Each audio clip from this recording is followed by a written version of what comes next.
আপনারা মিশরের কারি আব্দুল বাসিতের নাম শুনেছেন? ওনাকে নিয়ে মিশরের প্রেসিডেন্ট জামাল আব্দুল নাসের একবার সোভিয়েত ইউনিয়নে গিয়েছিল, যেটাকে আমরা বর্তমানে বলি রাশিয়া। কি বলি? রাশিয়া। তৎকালীন সময় এটা ছিল সোভিয়েত ইউনিয়ন, এখন এটা হয়েছে রাশিয়া।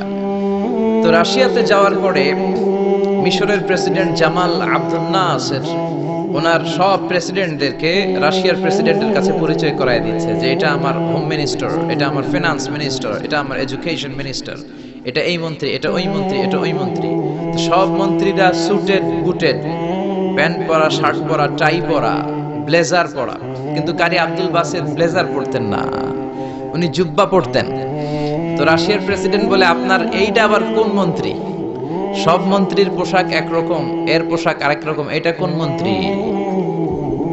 জামাল আব্দুল নাসির বলে, এটা আমাদের কোন মন্ত্রী নয়, এটা আমাদের দেশের কারি, এটা আমাদের দেশের কারি।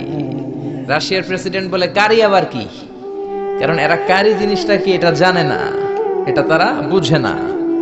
তো জামাল আব্দুল নাসির বলল যে আমাদের যে পবিত্র ধর্মগ্রন্থ আছে আল কোরআন আল কারীম, এই আল কোরআন আল কারীম উনি চমৎকার করে আবৃত্তি করতে পারে, আর আমরা সেটা শুনি, আমাদের হৃদয় ঠান্ডা হয়ে যায়। তো রাশিয়ার প্রেসিডেন্ট বলে, আজকে রাতে তো আমাদের একটা পার্টি আছে, নাইট পার্টি। কি পার্টি? এখানে নৈশ ভোজ হবে, খাওয়া দাওয়া হবে, আর হবে বেলি ড্যান্স। কি হবে? রুব্বানে নাচে কোমর দুলাইয়া, এই সব মুখস্থ। তো এই বেলি ড্যান্স হবে, এই বেলি ড্যান্স আমরা দেখবার, হুইস্কি খাবো, অ্যালকোহল খাবো, মদ খাবো। তো কারি আব্দুল বাসিত ইবনে আব্দুল সামাদকে রাজি করানো হলো। কারি আব্দুল বাসিত ইবনে আব্দুল সামাদ রাজি হলো। উনি গেলেন, যে হল রুমের ভেতরে বেলি ড্যান্স হয় ওখানে ওনারে বসানো হলো। সিঙ্গাররা যেখানে গান গায় ওইখানে উনি মাইক্রোফোনের সামনে বসলেন, আর আল্লাহরে বললেন, আল্লাহ, আমার গলায় যত সুর আছে, যত মেলোডি আছে, ভয়েস আছে, সব সুরকে আমি উজাড় করে দিয়ে আজকে তেলাওয়াত করব। তুমি আমার এই তেলাওয়াতের রিদম, এটার আকর্ষণ, এটার অ্যাট্রাকশন এই কমিউনিস্ট লিডারদের অন্তরের ভেতরে ঢুকিয়ে দিও। তখন রাশিয়া ছিল কমিউনিস্ট, সব কমিউনিস্ট লিডাররা বসা, সামনে হুইস্কি, রেড ওয়াইন, অ্যালকোহল, মদের গ্লাস নিয়ে বসা। তা আব্দুল বাসিত আব্দুল সামাদ চোখ বন্ধ করলেন। ওই দিনকার তেলাওয়াতটা উনি চোখ বন্ধ করে করেছিলেন। সুবহানাল্লাহ পড়েন। উনি চোখ বন্ধ করে ওনার গলায় যত সুর আল্লাহ দিয়েছে, যত সুরের ঝংকার তিনি পেয়েছেন, সব উজাড় করে উনি তেলাওয়াত শুরু করলেন, আউযু বিল্লাহি মিনাশ শাইতানির রাজিম। যতক্ষণ তেলাওয়াত চলেছে কেউ মদ খায় নাই, তাকিয়ে রইলেন, মন্ত্রমুগ্ধ হয়ে শুনলেন, আর সকলের চোখ দিয়ে দার দার করে পানি ঝরতে শুরু করলো। তেলাওয়াত শেষ, আব্দুল বাসিত চোখ খুললেন, চোখ খুলে দেখেন কেউ মদ খায় নাই, আর সবাই কান্না জর্জরিত অবস্থায় বসে আছে। মিশরের প্রেসিডেন্ট জামাল আব্দুল নাসের কমিউনিস্ট লিডারদেরকে জিজ্ঞেস করলেন, এই যে আমাদের আবৃত্তিকার ও কোরআন থেকে আবৃত্তি করেছে, আপনারা কি এর অর্থ বুঝেছেন? তারা বলে, না বুঝি নাই। কোনো মানে বুঝেছেন? না বুঝি নাই। তো কেঁদেছেন কেন? কমিউনিস্ট লিডাররা বলে, এত চমৎকার সুরেলা সুর, এরকম গলা, এরকম ভয়েস আমরা আমাদের জীবনে শুনি নাই। এটা শুনে আমাদের হৃদয়টা ঠান্ডা হয়ে গিয়েছে। আমাদের অন্তরে অনেক জ্বালা, অনেক যন্ত্রণা, অনেক দুঃখ কষ্ট, এগুলোকে ভুলে থাকার জন্য আমরা রাতে বেলি ড্যান্স দেখি আর মদ খাই। এরকম কারি যদি আমাদের দেশে থাকতো, আমরাও প্রতি রাতে বেলি ড্যান্স না দেখে কোরআন শুনতাম। তারা কাঁদতে শুরু করেছে, কোরআনের অর্থ বুঝে নাই, মানে বুঝে নাই, কিন্তু এই বিজাতিদের কমিউনিস্ট লিডারদেরও অন্তরটারে ঠান্ডা করে দিয়েছে কে? ওই কোরআন আমাদের কাছে আছে না নাই? নাকি আব্দুল বাসিত আরেকটা কোরআন থেকে তেলাওয়াত করেছিল? জোরে বলেন। এই কোরআনের কোনো চেঞ্জ হয়েছে? ১৫০০ বছরের এই লম্বা সময়ে কোরআনের একটা আয়াত চেঞ্জ হয়েছে? একটা শব্দ, একটা অক্ষর, একটা জের জবর পরিবর্তন হয়েছে? জোরে বলেন, হয়েছে? এই কোরআনের মতো আরেকটা বই যদি আমরা পৃথিবীর সবাই মিলে বানাতে চাই, বানানো যাবে? জোরে বলেন, যাবে? আপনারা আহমদ দিদাদের নাম শুনেছেন? জাকির নায়েকের গুরু আহমদ দিদাদ একটা বই লিখেছেন, the ultimate miracle of the holy Quran. ওই বইতে তিনি উল্লেখ করেছেন, ইউনাইটেড স্টেটস অফ আমেরিকার কিছু বিজ্ঞানীরা সবচেয়ে পাওয়ারফুল যে কম্পিউটার, ক্রে 1 সুপার কম্পিউটার, এটা দিয়ে আমেরিকার মিলিটারিতে যারা চান্স পায়, মানে সেনাবাহিনীতে, তারা ম্যাথমেটিক্যাল ক্যালকুলেশনগুলো করার জন্য এই কম্পিউটার ব্যবহার করে। তো আমেরিকার বিজ্ঞানীরা, আহমদ দিদাত তার ultimate miracle of the Holi কোরআনে বলছেন যে কম্পিউটারের সব ইনফরমেশন গুলোকে কনসাইজ করে ওই ক্রে 1 সুপার কম্পিউটারের মাইক্রোচিপসের ভেতর ঢুকিয়ে কমান্ড করেছে, is it possible to create a book like Quran? ও কম্পিউটার, তুমি অ্যানালাইসিস করে বলো এই কোরআনের মতো আরেকটা বই কি পৃথিবীর মানুষের বানানো সম্ভব? আপনারা বলছেন জি না, কিন্তু কম্পিউটার বলছে ইয়েস, সম্ভব। It's possible, but you need to spend more than 63 octillion years. সম্ভব, কিন্তু পৃথিবীর সব মানুষদেরকে 63 অক্ট্রিলিয়ন বছর বেঁচে থাকা লাগবে আর চেষ্টা করা লাগবে। এটা শুনে বিজ্ঞানীরা তো মহা খুশি, হোক না অক্ট্রিলিয়ন আর ফক্ট্রিলিয়ন, পারাতো যাবে। কিন্তু নিউমেরিক্যাল সায়েন্স বলে যে octillion is very dangerous to reach there. Octillion হচ্ছে এমন একটা সংখ্যা যেটা পর্যন্ত পৌঁছা মানুষের পক্ষে অসম্ভব। সংখ্যাতাত্ত্বিক নিয়ম আমাদেরকে শেখায় যে সংখ্যা শুরু হয় একক দিয়ে, তারপরে দশক, তারপরে শতক, তারপরে সহস্র, তারপর উজুদ, তারপরে লক্ষ, তারপরে নিযুত, তারপর কোটি, তারপর মিলিয়ন, বিলিয়ন, ফিলিয়ন, জিলিয়ন, তারপরে হচ্ছে অক্ট্রিলিয়ন। সুবহানাল্লাহ কইতে পারলেন না? এই 63 অক্ট্রিলিয়ন বছর আমাদের বাইসে থাকা লাগবে। আরে 63 বছরই তো আমরা হায়াত পাই না, ঠিক কি না? 63 অক্ট্রিলিয়ন বছর যদি পৃথিবীর সবগুলো মানুষ হায়াত পায় আর যদি চেষ্টা করে, তাহলে পারহ্যাপস, মেবি, সম্ভবত কোরআনের মতো আরেকটা বই বানালেও বানানো যেতে পারে। সর্বশেষ কম্পিউটারের স্ক্রিনে অ্যানালাইসিস শেষে, বিশ্লেষণ শেষে যে কথাটা এসেছে সেটা হচ্ছে it's quite impossible to create a book like Quran. পৃথিবীর মানুষগুলোর 63 অক্ট্রিলিয়ন বছর বেঁচে থাকাও সম্ভব না, কোরআনের মতো আরেকটা বইও বানানো সম্ভব না। চিল্লায় বলেন ঠিক কিনা? ওই কোরআন আমাদের হাতে আজও আছে না নাই? The greatest resource of power, the book of books, পৃথিবীর সবচেয়ে সেরা বই। এই বইয়ের কপিগুলা যদি কেউ আগুন দিয়েও জ্বালায় দেয়, আমাদের হাফেজ ভাইদের কলিজার ভেতরে কোরআন আছে না নাই? যদি আগুন লেগে ধ্বংস হয়ে যায়,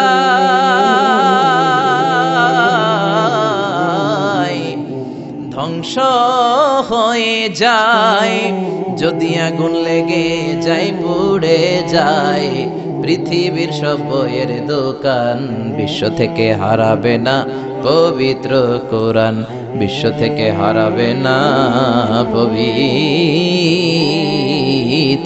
কোরআন। পড়েন আল্লাহু আকবার। এজন্য পৃথিবীর যত কোরআন আছে আগুন দিয়ে জ্বালায় দিলে পৃথিবী থেকে কোরআন দূর করা সম্ভব নয়, কারণ হাফেজ ভাইদের কলিজায় কোরআনকে সংরক্ষণ করেছে কে? কেউ যেটা পারে না, পারে কে? আজকে এই কোরআন থেকে আমরা কথা শুনবো, পড়েন ইনশাআল্লাহ। আরো জোরে পড়েন ইনশাআল্লাহ। আমি আমার মূল আলোচনায় যাওয়ার আগে আমাকে একটু করে বলা হয়েছে এই গ্রামের ভেতরে, এই এলাকাতে নাকি সুদের খুব দাপট। হ্যাঁ, সুদ খুব মজা লাগে না? তাই সুদ নিয়ে কিছু কথা আমরা শুনবো। রাজি আছেন তো? সবাই রাজি? সুদের সাথে ইসলামের কোনো সম্পর্ক? জোরে বলেন সম্পর্ক। সুদ আছে যেখানে মুমিন যাবে না। সুদ হচ্ছে পুঁজিবাদী অর্থনীতির হাতিয়ার। দমন নিপীড়নের মূল মাধ্যম হচ্ছে সুদ। এই সুদের কারণে যারা ধনী এরা শুধু ধনী হতে থাকে, আর যারা গরিব শুধু গরিবই হতে থাকে। ইসলাম চায় না যে রাস্তার এক পাশে পাঁচতলা আর এক পাশে থাকবে গাছতলা। চিল্লা এখন ঠিক কিনা? ইসলাম চায় কায়লা ইয়াকুনা দুলাতান বাইনাল আগনিয়া মিনকুম, সম্পদ যাতে ধনীদের হাতে কুক্ষিগত হয়ে না থাকে, সম্পদের তারল্য যাতে সবার হাতে পৌঁছে যায়। এজন্য ইসলাম সুদকে করেছে হারাম আর ব্যবসাকে করেছে হালাল। চিল্লায় পড়েন আল্লাহু আকবার। এজন্য রব্বুল আলামিন বলেন, ওয়া আহাল্লাল্লাহুল বাইআ ওয়া হারামার রিবা, আমি আল্লাহ তোমাদের জন্য সুদকে করলাম হারাম আর ব্যবসাকে করে দিলাম হালাল। সুবহানাল্লাহ। ব্যবসাকে হালাল করেছে কে? আর সুদকে হারাম করেছে কে? সুদের মধ্যে দেখা যায় অনেক লাভ, অনেক টাকা, অনেক বরকত, শুধু বেড়ে যায়। আল্লাহ বলে তোমাদের দৃষ্টিতে টাকা বেড়ে যায়, আমি আল্লাহর কাছে বাড়ে না। আর তোমরা যখন যাকাত দাও, দান করো, তোমাদের দৃষ্টিতে দেখা যায় টাকা কমে যায়, কিন্তু আমি আল্লাহর কাছে টাকা কমে না। সুবহানাল্লাহ। এজন্য সুদকে আল্লাহ নিশ্চিহ্ন করে দিবেন। ইয়ামহাকুল্লাহ ওয়া ইউরবিস সাদাকাত। আল্লাহ বলে আমি সুদকে নিশ্চিহ্ন করে দেব, সুদকে আমি ধ্বংস করে দেব, সুদের ভেতরে কোনো বরকত দেব না। আর ব্যবসা করলে সামান্য ব্যবসার ভেতরে বরকত ঢুকিয়ে দিবে কে? আরো জোরে বলেন কে? বিশ্বনবী সুদখোরদের উপর লানত দিয়েছে। কে দিয়েছে? লাআনা রাসূলুল্লাহ আকিলার রিবা ওয়া মুকিলাহু ওয়া কাতিবাহু ওয়া শাহিদাইহি। যারা সুদ খায়, যারা সুদ দেয়, যারা সুদের দলিল লেখক, যারা সুদের সাক্ষী থাকে, সবার উপরে বিশ্বনবী লানত দিয়েছেন। জোরে পড়েন নাউযুবিল্লাহ। এজন্য খবরদার, সুদের সাথে মুসলমানদের কোনো সম্পর্ক। বিশ্বনবী বলেছেন আর রিবা সালাসু ওয়া সাবউনা বাবান, সুদের রয়েছে 73টা গুনাহ। কয়টা গুনাহ? আর জোরে বলেন কয়টা? সুদের মধ্যে 73টা গুনাহ। আইসারুহা আইয়ান কাহার রাজুল উম্মা, 73টা গুনার মধ্যে সবচাইতে ছোট গুনাহ হলো নিজের মায়ের সাথে জিনা করা। 73টা গুনাহ, আর সবচেয়ে ছোট গুনাহ হচ্ছে আইয়ান কাহার রাজুল উম্মা, ব্যক্তি তার মায়ের সাথে জিনা করবে। এটা যদি সবচেয়ে ছোট গুনাহ হয়, তাহলে বড় গুনার অবস্থা কি? বড় গুনাহটা কি জানার দরকার আছে না নাই? আল্লাহ সেটাও বলে দিলেন, ফাআযানু বিহারবিম মিনাল্লাহি ওয়া রাসূলিহি। সুদের সবচেয়ে ছোট গুনাহ মায়ের সাথে জিনা করা, আর সুদের সবচেয়ে বড় গুনাহ আল্লাহর সাথে যুদ্ধ করা। করবেন নি? পারা যাবে না আল্লাহর সাথে যুদ্ধে? সে আল্লাহ কবে থেকে ক্ষমতায় বসা? এখন তো আল্লাহ বুড়া হয়ে গেছে। হ্যাঁ, আল্লাহর ক্ষমতা কি আগের মতো আছে? জোরে বলেন আছে। এজন্য সুদের সবচেয়ে ছোট গুনাহ মায়ের সাথে জিনা, সবচেয়ে বড় গুনাহ কার সাথে? যুদ্ধ। আরো জোরে বলেন। এজন্য বিশ্বনবী বলতেন ইজতানিবু আসসাবাল মুবিকাত, 7টা ঈমান বিধ্বংসী, আমল বিধ্বংসী কাজ থেকে তোমরা বেঁচে থাকবা। 1 নম্বরে হলো শিরক, আল্লাহর সাথে শিরক করবা না। 2 নম্বরে হলো মাতা পিতার সাথে অবাধ্যতা করা। 3 নম্বরে জাদু দেখানো, জাদু টোনা করা। 4 নম্বরে অন্যায় ভাবে কাউরে হত্যা করা। 5 নম্বরে এতিমের সম্পদ খাওয়া। 6 নম্বরে কোন নারীকে অন্যায় ভাবে জিনার অপবাদ দেওয়া। 7 নম্বরে সুদ খাওয়া। কি খাওয়া? এই 7টা কাজ করলে আপনার ঈমানটাকে ধ্বংস করে দিবে কে? চিল্লায় বলেন কে? এজন্য দুনিয়াতে যারা সুদ খায় তাদের সম্পদে কোনো বরকত নাই, তাদের শুধু রোগ আর রোগ, টেনশন আর টেনশন। আছে না নাই? আবার বিশ্বনবী বললেন যারা সুদ খায় তাদের 3টা শাস্তি। কয়টা? আরো জোরে বলেন কয়টা? 1 নম্বরে কিয়ামতের দিন, আল্লাযীনা ইয়াকুলুনার রিবা লা ইয়াকুমুনা ইল্লা কামা ইয়াকুমুল্লাযী ইয়াতাখাব্বাতুহু শাইতানু মিনাল মাস। সুদের 1 নাম্বার শাস্তি, কিয়ামতের দিন সুদখোর যখন কবর থেকে উঠবে, রব্বুল আলামিন তাকে জিনে ধরা রোগীর মতো, পাগলের মতো উঠায় দিবে। সুদখোর কবর থেকে উঠে ভূতে ধরা রোগীর মতো, জিনে ধরা রোগীর মতো, পাগলের মতো লাফাতে লাফাতে উঠবে। তারে দেখে কিয়ামতের ময়দানের সবাই বুঝবে লোকটা হলো সুদখোর। কি খোর? আরো জোরে বলেন। এটা হচ্ছে 1 নাম্বার শাস্তি। 2 নাম্বার শাস্তি বিশ্বনবী বললেন, আমি স্বপ্নে দেখলাম কিছু লোকের পেট হচ্ছে বিশাল বড় ঘরের মতো, আর ওই পেটের ভেতরে দেখলাম ভয়ঙ্কর বিষাক্ত সাপ। জিব্রাইল রে বললাম, ও জিব্রাইল, মান হাউলা, এরা কারা? বিশ্বনবী বললেন, হাউলাই আকালাতুর রিবা, এরা হলো আপনার উম্মতের মধ্য থেকে যারা সুদ খেয়েছে, ওই সুদখোর লোকগুলা। পড়েন নাউযুবিল্লাহ। 3 নাম্বার শাস্তি, বিশ্বনবী বলেন, যে রাতে আমাকে মেরাজে নেওয়া হলো, রাআইতু লাইলাতা উসরিয়া বি, মেরাজের রাতে আমি দেখলাম রক্তের একটা নদী। ওই নদীর উপর কিছু লোক সাঁতার কাটে। কিসের নদী? দেখছেন কোনদিন রক্তের নদী? আমরা কোনদিন দেখেছি? রক্তের একটা নদীর ভেতরে কিছু লোক সাঁতার কাটে।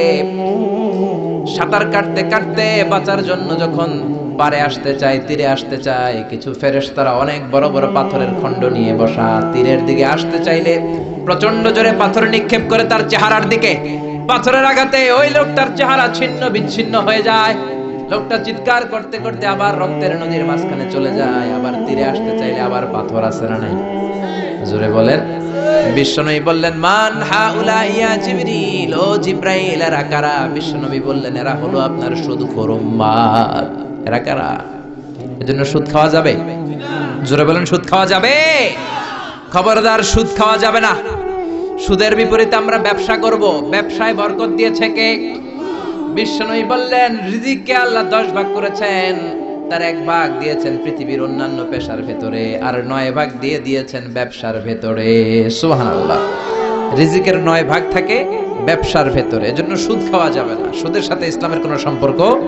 আমরা ব্যবসা করব। আপনি মুশারাকা সিস্টেমে, মুদারাবা সিস্টেমে, আপনি মুরাবাহা সিস্টেমে ব্যবসা করেন, ওই ব্যবসায় বরকত দিবে কে? জোরে বলেন কে? সুদ হারাম এই কারণে, কারণ টাকার ভেতর থেকে টাকা আসে না। আপনি 1 লক্ষ টাকার একটা বান্ডিল আপনার আলমারির ভেতরে আজকে রাখলেন, 1 বছর পরে খোলার পরে এটা কি 1,10,000 টাকা হবে? 1,05,000, 1,02,000, 1,10,000 টাকা, 1,05,000 টাকা, 1,01,000 টাকা, 1 টাকাও পারবে না। কত থাকবে? 1 লাখই থাকবে। কারণ টাকার ভেতর থেকে টাকা আসে না, টাকার ভেতর থেকে টাকা আসে যখন ওই টাকার সাথে শ্রম যুক্ত হয়, যখন টাকার সাথে কষ্ট যুক্ত হয়, যখন টাকার সাথে মেধা যুক্ত হয়, ঠিক কিনা? তো আপনি টাকা দিয়ে কেমন করে টাকার ভেতর থেকে টাকা নেন? এটা হারাম। হয়তো আপনাকে ব্যবসায় অংশগ্রহণ করতে হবে, লাভ লস দুইটাতে অংশগ্রহণ করতে হবে, রিস্কও থাকবে। আপনি ব্যবসায় টাকা দিয়ে শুধু লাভ নিলেন, লস নিলেন না, এটাই সুদ, ঠিক কিনা? আপনার লাভও নিতে হবে, লস নিতে হবে, ঝুঁকিও নিতে হবে। এইটার নাম হলো ব্যবসা। হয় আপনি ব্যবসা করবেন, তা না হলে আপনি কর্জা হাসানা দিবেন। কি দিবেন? কর্জা হাসানা দিলে ওই ব্যক্তির মর্যাদা বাড়িয়ে দেয় কে? চিল্লায় বলেন কে? 3 সিস্টেমে ব্যবসা করবেন। কয় সিস্টেমে? সবাই বলেন, আরো জোরে বলেন। 1 নাম্বার হচ্ছে মুশারাকা সিস্টেম। মুশারাকা, পার্টনারশিপ। আমি আপনি শেয়ার, 3-4 জন মিলে শেয়ার, আমার টাকা আপনার টাকা, আর দুজনে মিলে ব্যবসা করব। আমার যদি ধরেন 4 লক্ষ টাকা হয়, আপনার যদি 6 লক্ষ টাকা হয়, তাহলে যেই লাভ হবে তার 60% নেবেন আপনি, 40% নেব আমি। লসও যদি হয় 60% আপনার উপর, 40% আমার উপর। এই ব্যবসাকে বৈধ করেছে কে? আরো জোরে বলেন না। 2 নম্বরে হচ্ছে আল মুদারাবা। মুদারাবাও বৈধ। মুদারাবা মানে হচ্ছে আপনার টাকা আমার শ্রম। আল্লাহ আমারে কোনো টাকা দেয় না, আমি মিসকিন, আমি ফকির, আমি দেব শ্রম, আপনি দিবেন টাকা। কত পার্সেন্ট লাভ হলে কে কতটা নিব এটা আমরা ভাগ করে নিব। কিন্তু লস হলে আমার কোনো লস নাই, কারণ আমার শ্রম আপনার টাকা, আমি যে খাটছি এটাই তো আমার লস, ঠিক কিনা?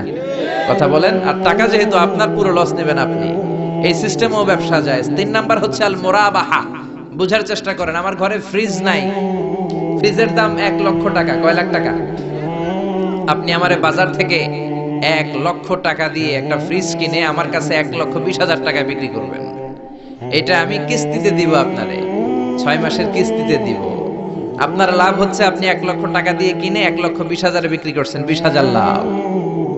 আর আমার লাভ হচ্ছে আমার কাছে কোনো টাকা নাই, আমি ফ্রিজের মালিক হয়ে গেলাম, কিস্তিতে দিয়ে 6 মাস পরে আমি টাকাও পূর্ণ করে দিলাম। এটাকে বলে মুরাবাহা। শাহজালাল ইসলামী ব্যাংক, আল আরাফা ইসলামী bank, Bangladesh Islamic bank limited, এই 3টার সিস্টেমে আপনাদের সাথে বিজনেস করে। আল মুদারাবা, আল মুশারাকা, আল মুরাবাহা। যেই সিস্টেমে আপনি করেন না কেন, এগুলোর কবুল করে নিবে কে? কিন্তু এগুলো না করে 100 টাকার বান্ডিল দিয়ে বললেন এই নাও 100 টাকার বান্ডিল, এখানে 10,000 টাকা আছে, সুদে লাগালাম, মাসে দিবা 1,000। কয় হাজার? আরো জোরে বলেন। এখন মাস শেষে 1,000 দিতে পারে না, ওইটার উপর আবার বাড়তে শুরু করলো। আল্লাহ বলে লা তাকুলু আর রিবা আদাআফা মুদাআফা। খবরদার, চক্রবৃদ্ধি হারে সুদ খেও না, মাহাজনী সুদ খেও না। কার কথা? আরো জোরে বলেন, কথাটা কার? মাহাজনী সুদ খাওয়া যাবে না, চক্রবৃদ্ধি হারে সুদ খাওয়া যাবে না। তাহলে ব্যাংকের সুদ খাওয়া তো যাবে না? ব্যাংকের সুদ খাওয়া যাবে না। ব্যাংকের সুদও হারাম, আর চক্রবৃদ্ধি হারে মাহাজনী সুদ, এটা অনেক ভয়ঙ্কর হারাম। গ্রামে গঞ্জে এরকম আছে না নাই? 10,000 টাকায় মাসে 1,000 টাকা সুদ। কথা কন, কথা কন, কথা কন। আছে। এখন দিতে পারে না, সুদ আবার বেড়ে যায়। এখন 2,000 হয়ে গেছে, এর পরের মাসেও দিতে পারে না, 3,000 হয়ে যায়। এরপরে কে আসলটা দেয়া লাগবে না, তুই সুদ চালা। কি চালা? সুদ চালাইতে চালাইতে বাড়ি নাই, ভিটা নাই, জমি নাই, টিউবওয়েল নাই, পরনের লুঙ্গিও নাই। আছে না নাই? এটার বলে মহাজনী সুদ, এটার বলে চক্রবৃদ্ধি হারে সুদ।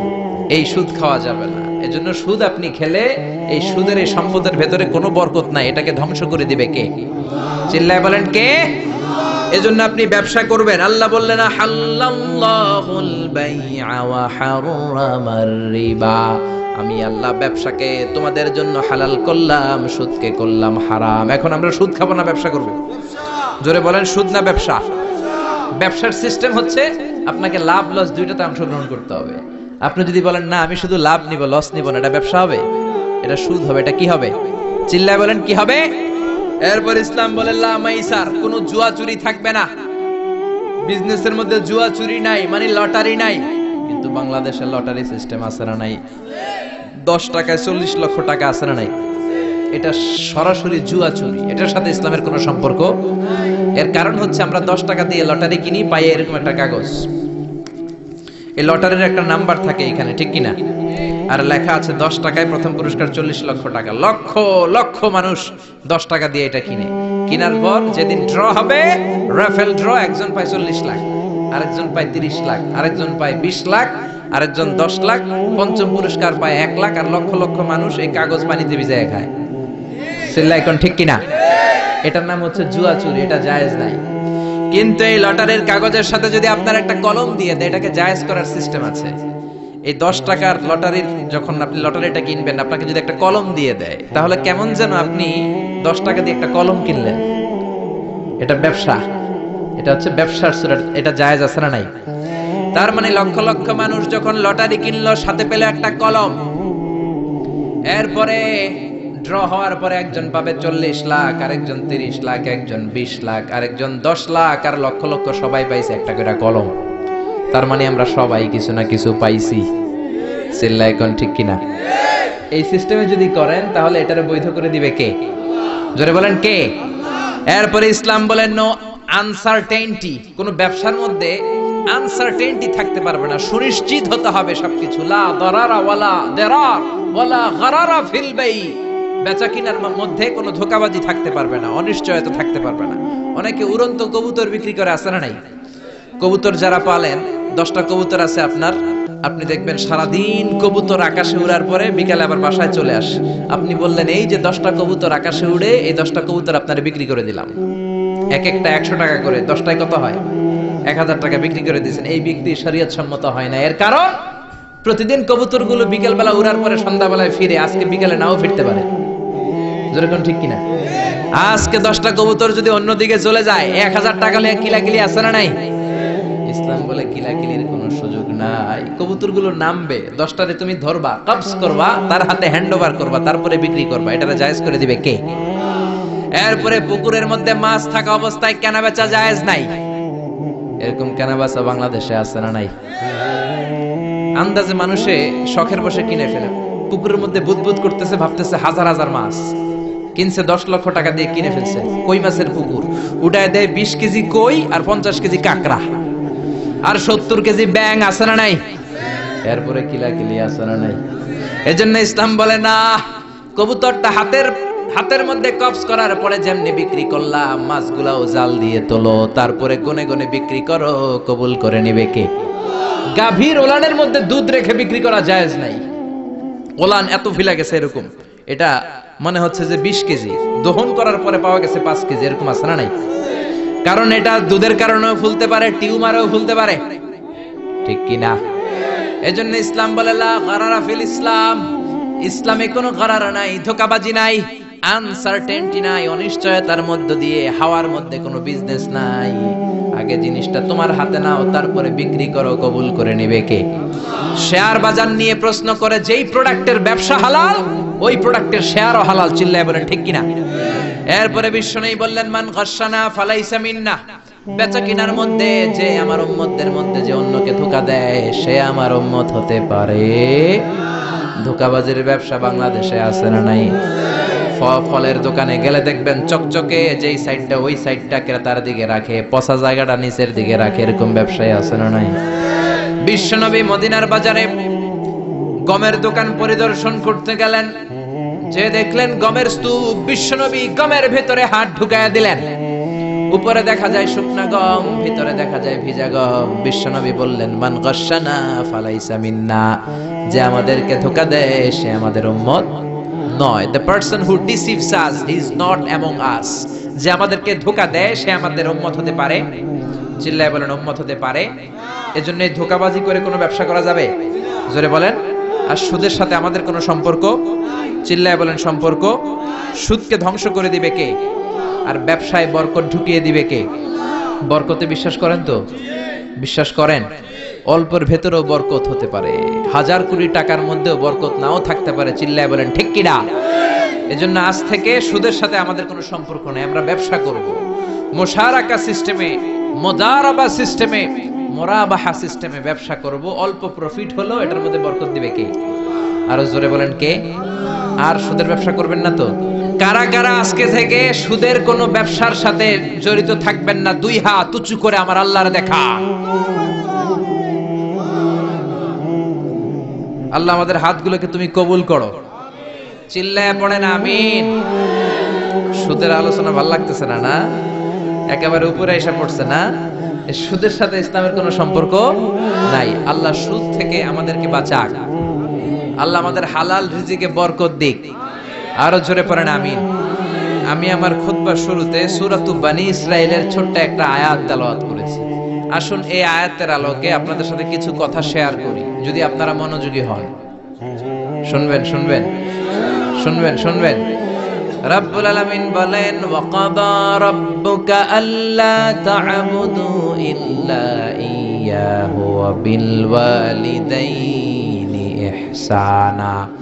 আল্লাহ বললেন, গোলাম আমার ফয়সালা দুইটা। এই দুইটা ফয়সালা হলো স্পেশাল ফয়সালা, অনড় ফয়সালা। এই ফয়সালার কোনো নড়চড় নাই, এই ফয়সালার কোনো পরিবর্তন নাই। প্রথম ফয়সালাটা হলো আল্লাহ তা'বুদু ইল্লা ইয়া, ইবাদত হবে একজনের, তিনি কে? আল্লাহ ছাড়া অন্য কারো ইবাদত করা যাবে? আবার আল্লাহ ডেকে বললেন, গোলাম জিন জাতি মানব জাতি এই দুইটা জাতিকে আমি সৃষ্টি করেছি শুধু আমার ইবাদতের জন্য, ঠিক কি না? ওয়ামা খালাকতুল জিন্না ওয়াল ইনসা ইল্লা লিয়াবুদুন। আমি জিন জাতি আর মানব জাতিকে কোনো কাজের জন্য তৈরি করি নাই, কোনো উদ্দেশ্যে বানাই নাই, শুধুমাত্র কেবলমাত্র একমাত্র আমি আল্লাহর ইবাদতের জন্য বানিয়েছি। কার কথা? আরো জোরে বলেন কার? আল্লাহ ছাড়া কারো ইবাদত করা যায় না। এই পৃথিবীতে যত নবী এসেছে, এই পৃথিবীতে যত রাসূল এসেছে, সব নবী রাসূলের একটাই দাওয়াত ছিল, তোমরা ইবাদত করবে একজনের, তিনি কে? ইয়া কওমি ইবুদুল্লাহা মা লাকুম মিন ইলাহিন গায়রু। ও আমার কওমের লোকেরা, ও আমার স্বজাতির লোকেরা, এক আল্লাহ ছাড়া অন্য কারো ইবাদত করো না। জিকির করতে হবে একজনের, চাইতে হবে একজনের কাছে, সেজদা দিতে হবে একজনকে, তিনি কে? আল্লাহ ছাড়া কাউরে সেজদা দেয়া যাবে? আমাদের দেশে মাজারে যে সেজদা আছে না নাই, এই মাজারের নামে যে ভণ্ডামি, এটার সাথে ইসলামের কোনো রিলেশন আছে? সম্পর্ক আছে? এই ভণ্ডামির সাথে ইসলামের কোনো সম্পর্ক? দো দিল বান্দা কালমা চোরে, না পায় শ্মশান না পায় ঘরে, দিন থাকিতে আয়রে পথে ছাইড়া দে ভণ্ডামি ভণ্ডামি ভণ্ডামি ভণ্ডামি, ছাইড়া দে ভণ্ডামি, ঠিক কি না? নামাজ রোজা করে না ইবলিস শয়তানের নানা, এরকম আছে না নাই? নামাজ রোজা করে না ইবলিস শয়তানের নানা, ধর্মের একখান খুঁটি ধইরা কয়দিন করবা হয়রানি, ভণ্ডামি ভণ্ডামি ভণ্ডামি, ছাইড়া দে ভণ্ডামি, ঠিক কি না? এজন্য ভণ্ডামির সাথে যারা জড়িত আছে, ভণ্ডামি ছেড়ে দাও, আল্লাহ ওয়ালা হয়ে যাও। তোমার জীবনে বরকত দিবে কে? তোমার জন্য জান্নাতের দরজা খুলে দিবে কে? এজন্য রব্বুল আলামিন বলেন, ওয়াকাদা রাব্বুকা আল্লা তা'বুদু ইল্লা ইয়া ওয়া বিল ওয়ালিদাইনি ইহসানা। আমি আল্লাহর প্রথম ফয়সালা, ইবাদত হবে শুধুমাত্র কেবলমাত্র একজনের, তিনি কে? আমরা প্রত্যেক নামাজে সূরাতুল ফাতিহায় আল্লাহরে বলি, আল্লাহ ইহদিনাস সিরাতাল মুস্তাকিম। ও আল্লাহ আমাদেরকে সহজ সরল পথ দেখাও, সিরাতুল মুস্তাকিম দাও। আল্লাহ বলেন, আনি'বুদুনি হাযা সিরাতুম মুস্তাকিম। আমি আল্লাহর ইবাদত করো, এটাই সিরাতুল মুস্তাকিম। আল্লাহু আকবার। আপনি যদি আল্লাহর ইবাদত করেন, তাহলে আপনি বুঝবেন যে আপনি সিরাতুল মুস্তাকিমের উপর আছেন। আর যদি বুঝেন আল্লাহর ইবাদত ছেড়ে আপনি অন্যদিকে দৌড়াচ্ছেন, তার মানে হলো আপনি সিরাতুল মুস্তাকিমের উপর থাকার সৌভাগ্য অর্জন করতে পারেন নাই। চিল্লা এখন ঠিক কি না? এজন্য আল্লাহ বললেন, আল্লাহর ফয়সালা কয়টা? আরো জোরে বলেন কয়টা? এক নাম্বার ফয়সালা, ইবাদত হবে শুধু একজনের, তিনি কে? এই ফয়সালার সাথে সবাই একমত? দ্বিমত কেউ নাই? কেউ নাই? দু একজন থাকতে পারে, কেউ নাই। আল্লাহ বললেন, আমার প্রথম ফয়সালা ইবাদত হবে শুধু আমি আল্লাহর। দুই নাম্বার ফয়সালা ওয়াবিল ওয়ালিদাইনি ইহসানা, ইহসান হবে মাতা পিতার সাথে, মানে ভালো আচরণ হবে মাতা পিতার সাথে। বুঝা গেল ইবাদত হবে আল্লাহর, ইহসান হবে মাতা পিতার। আল্লাহর সাথে, আল্লাহর জন্য আপনি ইবাদত করবেন আর মাতা পিতার প্রতি আপনি ইহসান করবেন। ইহসান মানে সদাচরণ, ইহসান মানে খেদমত, ইহসান মানে তাদের জন্য খরচ করা, ইহসান মানে আপনার সব সম্পদ তাদের পায়ের সামনে, আপনার সব ক্ষমতা তাদের পায়ের সামনে বিলিয়ে দেয়া, বিছিয়ে দেয়া। চিল্লায় এখন ঠিক কি না? এজন্য আল্লাহ বললেন আমার দুই নাম্বার ফয়সালা ওয়াবিল ওয়ালিদাইনি ইহসানা, মাতা পিতার সাথে ইহসান করবা। আমরা বললাম আল্লাহ আপনার জন্য ইবাদত হবে এটা আমরা বুঝলাম, মাতা পিতার সাথে ইহসান কেমন করে হবে এটা আমরা বুঝলাম না। আল্লাহ বললেন ইহসান কাকে বলে যদি না বোঝো তাহলে বুঝে নাও, ইম্মা ইয়াবলুগান্না ইনদাকাল কিবারা আহাদুহুমা আও কিলাহুমা ফালা তাকুল লাহুমা উফ। আল্লাহ নিজেই ইহসানের ব্যাখ্যা দিচ্ছেন। আল্লাহ বললেন ইহসানের প্রথম তাফসীর হলো আব্বা আম্মা একজন কিংবা দুইজন যখন বার্ধক্যে উপনীত হয়ে যায়, যখন বয়সে পৌঁছে যায়, খবরদার তাদের কোনো কাজে তুমি নাক ছিটকাতে পারবা না, তাদের কোনো কাজে নাক ছিটকাতে পারবে না, তাদের কোনো কাজে উহ আহ এমনকি উফ শব্দটাও বলা যাবে না। চিল্লা এখন ঠিক কিনা? কারণ আমরা যখন ছোট ছিলাম বাবা মারে কষ্ট দিয়েছি কি দেই নাই? আপনার কত বছর আগের ঘটনা মনে আছে? আপনার বয়স যখন 3 তখন আপনি কি করছিলেন মনে আছে? তো ওইটাই যদি মনে না থাকে, বয়স যখন 2 ছিল ওগুলা মনে আছে? বয়স যখন 1 ছিল ওগুলো মনে আছে? জ্বালাতনটা তো ওই সময় বেশি করছে। চিল্লা এখন ঠিক কিনা? শীতের রাত, আমাকে নিয়ে আমার মা ঘুমালো, আমাকে রেখেছে ডান দিকে, পেশাব করে ডান পাশটা আমি ভিজিয়ে দিয়েছি।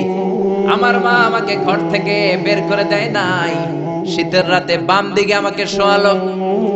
কনকনে মাঘ মাসের শীতের রাতে বাম পাশটাতেও পেশাব করে ভিজিয়ে দিলাম। আমার মা আমারে ঘর থেকে বের করে দেয় নাই। আমার মা তার বুকের মাঝখানে রেখে ঘুমাতে শুরু করেছে। মাঘ মাসের শীতের রাত, রাত 3টার দিকে পেশাব করে মায়ের বুকটাও আমি ভিজিয়ে দিয়েছি, জামাটাও ভিজিয়ে দিয়েছি। মা 3টার দিকে উঠে নতুন শাড়ি পরে, নতুন জামা পরে, আগের ভিজা পেশাব মাখানো জামাটাকে চেঞ্জ করে আবার আমাকে নিয়ে ঘুমিয়েছে। আমাকে ঘর থেকে বের করেছে নাকি? জোরে বলেন। এজন্য আল্লাহ বুঝাতে চাইলেন, গোলাম ছোট্টবেলা যেমনি কষ্ট দিয়েছো, মা বাবা রেগে যায় নাই, তোরে লাথি মেরে ঘর থেকে তাড়ায় দেয় নাই, তোরে এতিমখানায় দেয় নাই। মা বাবা বয়সে যখন উপনীত হয়ে যায়, বার্ধক্যে যখন পৌঁছে যায়, ওই মা বাবারে খবরদার বৃদ্ধাশ্রমে দিয়ে আসবি না। বৃদ্ধাশ্রম বাংলাদেশে আছে না নাই? ছেলে আমার মস্ত মানুষ, মস্ত অফিসার, মস্ত ফ্ল্যাটে যায় না দেখা এ পারে ও পার, নানান রকম জিনিস আর আসবাব দামি দামি, সবচেয়ে কম দামি ছিলাম একে মাত্র আমি। ছেলের আবার আমার প্রতি অগাধ সম্ভ্রম, আমার ঠিকানা তাই বৃদ্ধাশ্রম। ঠিক কি না? অনেক কপাল পোড়া আছে, ডাকাত আছে। মা বাবা বার্ধক্যে উপনীত হওয়ার পরে তাদের কর্মকাণ্ডে নাক ছিটকায়, ঘরে আর বাবা মারে রাখতে মনে চায় না, বৃদ্ধাশ্রমে রেখে আসে। এরকম ডাকাত আছে রাড়াই। বাবা মারে বৃদ্ধাশ্রমে দেয়া যাবে? চিল্লায় বলেন দেয়া যাবে? যে বেয়াদব গুলো, যে ডাকাত গুলো মার বাবারে বার্ধক্যে উপনীত হলে, বয়স হয়ে গেলে বৃদ্ধাশ্রমে দিয়ে আসে, ওই বেয়াদবটা বুড়া হলে ওর কপালে বৃদ্ধাশ্রম জুটবে না। চিল্লা এখন ঠিক কিনা? ভাঙ্গা থালা হাতে নিয়ে তুই ভিক্ষা করে খাবি। চিল্লা এখন ঠিক কিনা? আল্লাহ বললেন আমার 2 নাম্বার ফয়সালা ওয়াবিল ওয়ালিদাইনি ইহসানা, মাতা পিতার সাথে ইহসান করবা। ইহসানের প্রথম ব্যাখ্যা ইম্মা ইয়াবলুগান্না ইনদাকাল কিবারা আহাদুহুমা আও কিলাহুমা ফালা তাকুল লাহুমা উফ। মা বাবার একজন কিংবা দুইজন যদি বার্ধক্যে উপনীত হয়ে যায়, খবরদার মা বাবারে বৃদ্ধাশ্রমে দিও না। মা বাবা পেশাব করে দিতে পারে, পায়খানা করে দিতে পারে, তোমাকে যেমনি পরিষ্কার করে আদর যত্ন করেছে তুমিও পরিষ্কার করবা, মা বাবার খেদমত করবা, তোমার জীবনটারে উজালা করে দিবে কে? আল্লাহ বললেন ইহসানের 2 নাম্বার ব্যাখ্যা ওয়ালা তানহারহুমা, মা বাবারে ধমক দিও না। অনেক বেয়াদব ছেলে মেয়ে আছে, মা বাবার সাথে ঝিড়কি দিয়ে কথা বলে, ধমক দিয়ে কথা বলে, এলাকার লোকদের সাথে যখন কথা বলে ভদ্র ভাষায় কথা বলে, ঘরে ঢুকলে মায়ের গালি দেয়, আছে না নাই? বাবারে ডাকে বুড়া, মারে ডাকে বুড়ি, আছে না নাই? তুমি কেমন করে মায়ের বুড়ি ডাকো, বাবারে বুড়া ডাকো? তোমার বাপ মা তো বুড়া হয়েছে তোমার কারণে। তোমারে মানুষ করতে যে তোমার মা বাবা তাদের জীবন যৌবন হারিয়েছে। তোমারে মানুষের মতো মানুষ করতে যে তারা তাদের জমি হারিয়েছে। তোমারে বিদেশ পাঠাতে যে তারা তাদের ভিটেমাটি হারা হয়েছে। যেই বাবা মা তোমার জন্য সব কিছু ছেড়েছে, খবরদার ফালা তানহারহুমা, ওই বাবা মারে ধমক দিবা না। কার কথা? চিল্লায় বলেন কার? এরপর আল্লাহ বললেন ওয়ালা তানহারহুমা ওয়া কুল লাহুমা কওলান কারীমা, তাদেরকে ধমক দিবা না, বরং তাদের সাথে ভালো আচরণ করবা, কোমল ভাষায় কথা বলবা।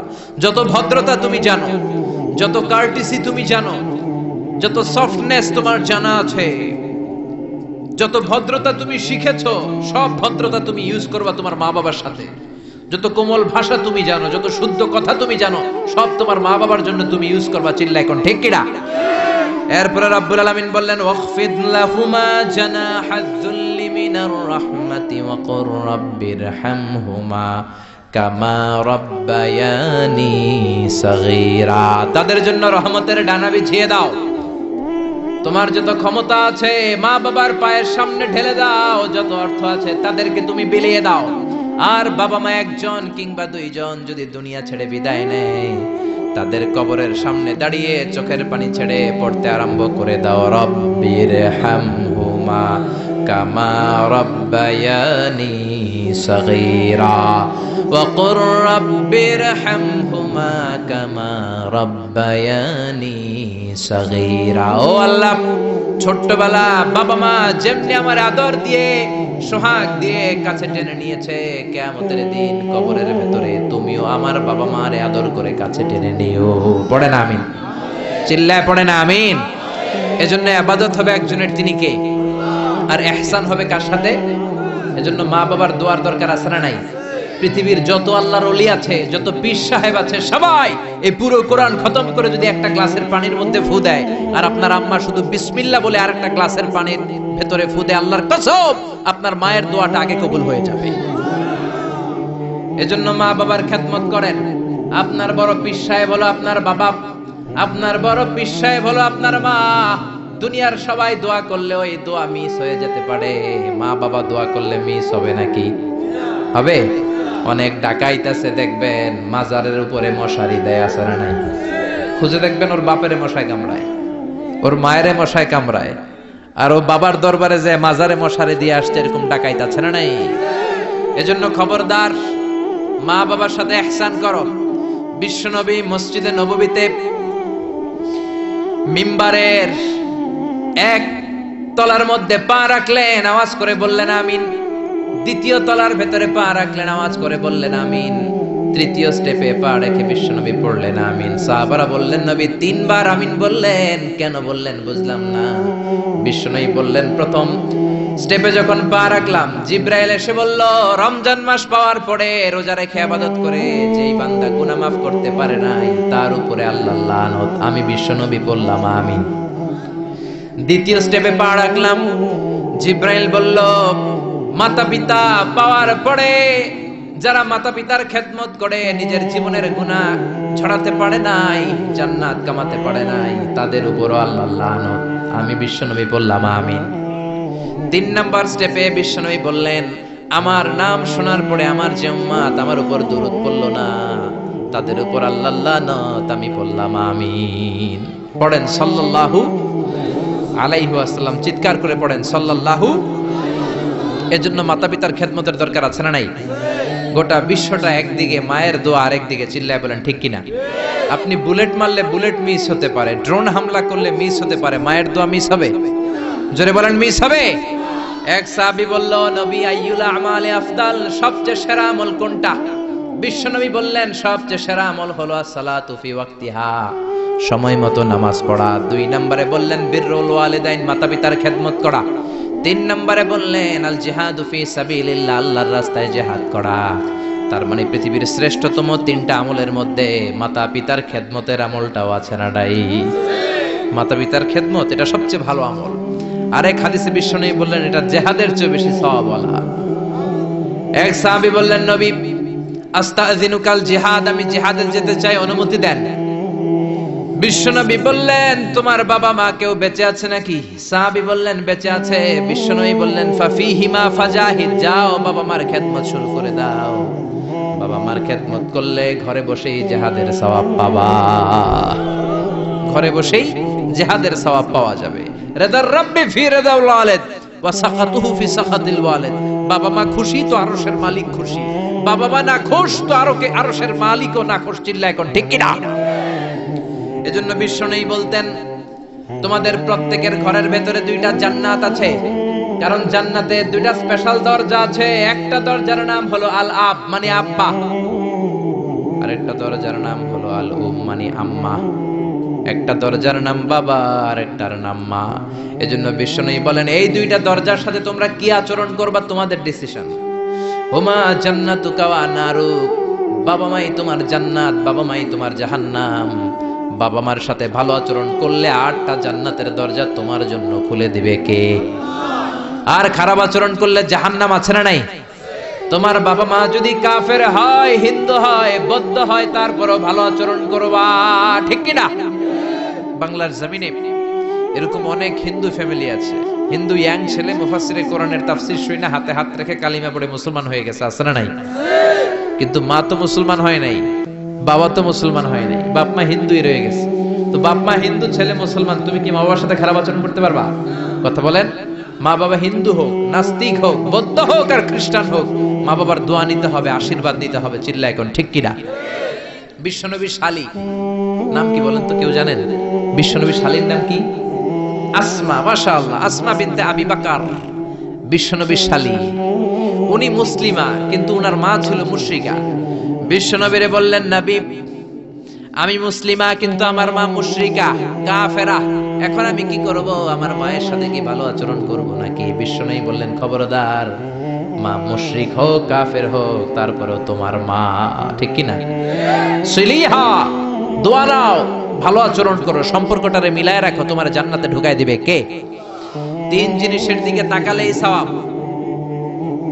3টা জিনিসের দিকে তাকানোর সাথে সাথে আপনার আমলনামায় সওয়াব দিবে কে? 1 নাম্বার নাযার ইলাল কোরআন, কোরআনের দিকে যখন নজর করে তাকাবেন আপনার আমলনামায় সওয়াব দিবে কে? সুবহানাল্লাহ কইতে মনে চায় না? 2 নম্বরে কাবা, কাবার দিকে তাকালে সওয়াব দেয় কে? 3 নম্বরে নাযার ইলা ওয়াজহিল ওয়ালিদাইন, মাতা পিতার চেহারার দিকে নজর করে তাকালে সওয়াব দেয় কে?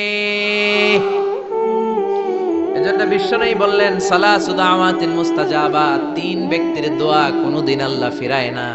1 নম্বরে দাওয়াতুল মুসাফির, মুসাফিরের দোয়া। আপনি সফর করেন না মাঝে মাঝে, কক্সবাজারে যাচ্ছেন, সিলেট যাচ্ছেন, এই যে গাড়ির মধ্যে বসে আছেন, ওই সময় আপনি দোয়া করবেন বেশি বেশি। এই সফর অবস্থায় দোয়া করলে ওই দোয়া কবুল করে কে? 2 নম্বরে দাওয়াতুস সাইম, রোজা রেখে দোয়া করলে কবুল করে কে? 3 নম্বর দাওয়াতুল ওয়ালিদাইনি লিওয়ালাদিহি, মাতা পিতা যখন চোখের পানি ছেড়ে হাত 2টা তুলে আল্লাহর কাছে ছেলে মেয়েদের জন্য দোয়া করে, ওই দোয়াটাও কবুল করে কে? এজন্য সবার আগে দোয়া চাইবেন মা বাবার কাছে। কার কাছে? আমাদের কাছে অনেকে দোয়া চায়, আমরা বলি আরে তোমার মায়ের কাছে চাও, তোমার আব্বার কাছে চাও। আমার দোয়া তোমার জন্য কবুল হতেও পারে, নাও হতে পারে, কিন্তু তোমার মা তো তোমার জন্য মুস্তাজাবুদ দাওয়া, তোমার বাবা তো তোমার জন্য মুস্তাজাবুদ দাওয়া। তোমার মা হাতটা তোলার সাথে সাথেই কবুল। চিল্লায় এখন সুবহানাল্লাহ। একজন বাবা এবং মা ছেলে মেয়েদের জন্য কতটা কষ্ট সহ্য করে, কতটা জ্বালা যন্ত্রণা সহ্য করে, বাবা মা না হওয়ার আগে এটা কেউ বুঝবে? আপনি শুধু ওয়াজ শুনতে পারবেন, কিন্তু বুঝবেন তখন যখন একটা ছেলে হবে, যখন একটা মেয়ে হবে, ঠিক কি না? এজন্য বিশ্বনবী বলতেন, আল জান্নাতু তাহতা আকদামি উম্মাহাতিকুম, ও দুনিয়ার মানুষেরা শোনো শোনো, যেই জান্নাতের জন্য তোমরা পাগল, যেই জান্নাতের বর্ণনা শুনলে তোমাদের হৃদয় ঠান্ডা হয়ে যায়, যেই জান্নাতে যাওয়ার জন্য তোমরা ইবাদত করো, ওই জান্নাত থাকে তোমাদের মায়ের পায়ের তলায়। এই দুনিয়ার পুরুষ মানুষদের পায়ের নিচে থাকে জুতা, জুতার নিচে থাকে বালি, আর এই দুনিয়ার এক একটা মহিলার পায়ের নিচে থাকে তার ছেলে মেয়েদের জান্নাত। ওগো মা তুমি এই ধরনের শ্রেষ্ঠ নেয়ামত তোমারই পদ তলে রয়েছে জান্নাত। ওগো মা তুমি এই ধরনের শ্রেষ্ঠ নেয়ামত, তোমারই পদ তলে রয়েছে জান্নাত। সুবহানাল্লাহ পড়েন। এই পৃথিবীটারে 100 বার বিক্রি করলে যে টাকা হবে, ওই টাকা দিয়ে জান্নাতের একটা চেয়ারের দাম হবে? সবাই বলেন হবে না। আচ্ছা, এই পৃথিবীটারে 5000 বার বিক্রি করলে যেই মূল্য বা টাকা পাওয়া যাবে, ওই টাকা দিয়া জান্নাতের একটা টেবিল কিনা যাবে? আর যেই 8টা জান্নাত মায়ের পায়ের নিচে পড়ে আছে, ওই পা দুইটার দাম আল্লাহর কাছে বেশি না কম? জোরে বলেন, বেশি না কম? এই জন্য এক সাহাবী বললেন, নবী মান আহাক্কু বিহুসনি সাহাবাতি ইয়া রাসূলুল্লাহ, এই দুনিয়ায় এত মানুষ, এত বন্ধু, এত সাহাবী, এত লোক, কার সাথে ভালো আচরণ করব? বিশ্বনবী বললেন, উম্মুকা, তোমার মায়ের সাথে। সুম্মা মান, তারপরে কার সাথে? তোমার মায়ের সাথে। তারপরে কার সাথে? তোমার মায়ের সাথে। 3 বার। আর এক হাদিসে আছে 4 বার বললেন তোমার মায়ের সাথে, 5ম বার বললেন তোমার পিতার সাথে। সুবহানাল্লাহ। মায়ের মর্যাদা 4 গুণ বেশি। কয় গুণ? এর কারণ আল্লাহ কোরআনে বলে দিলেন সূরা লোকমানে, হামালাতহু উম্মুহু। মায়ের মর্যাদা এত বেশি হওয়ার কারণ হলো, বাবা তোমারে পেটে ধরে নাই, পেটে ধরেছে কে? ওয়াহানান আলা ওয়াহান, 10 মাস 10 দিন বাবা কষ্ট সহ্য করে নাই, করেছে কে? ওয়াফিসালুহু ফি আমাইন, 2 বছর বাবা তোমারে দুধ খাওয়ায় নাই, দুধ খাওয়ালো কে? কত লিটার দুধ, কত গ্যালন দুধ, কত কেজি দুধ মায়ের বুক থেকে আপনি খেয়ে খেয়ে সাবার করছেন 2 বছরে, কোনো হিসাব আছে? জোরে বলেন। বিশ্বনবী বললেন, লাউ কাতা'তা জিলদাক, তোমার চামড়াটা কেটে কেটে রোদে শুকিয়েও যদি মায়ের 2 পায়ের 2টা জুতা বানিয়ে দাও, ছোট্টবেলায় 1 ঢোক দুধ যে তুমি খেয়েছো, সেই 1 ঢোক দুধের শোধ আদায় হবে নাকি? মায়ের একেধারে দুধের দাম, কাটিয়া গায়ের চাম, বাপস বানাইলেও ঋণের শোধ হবে না। এমন দরদি ভাবে কেউ হবে না আমার মা, এমন দরদি ভাবে কেউ হবে না আমার মা গো। পড়েন না আল্লাহু আকবার। বিশ্বনবীর সাহাবী নাম হলো আলকামা। কি নাম? সবাই বলেন কি নাম? আলকামা বিশ্বনবীর সাহাবী। ইন্তেকালের আগে আলকামার জিহ্বা দিয়ে কালেমা বের হয় না। 3 দিন যাবত বিছানায় পড়ে আছে, মুমূর্ষ, মরে যাবে, কিন্তু জিহ্বা দিয়ে কালেমা বের হয় না। বিশ্বনবী বলেছেন, লাকিনু মাউতাকুম লা ইলাহা ইল্লাল্লাহ, তোমরা মরণের আগে তোমাদের মুমূর্ষ রোগী মৃতদের সামনে লা ইলাহার তালকিন দাও।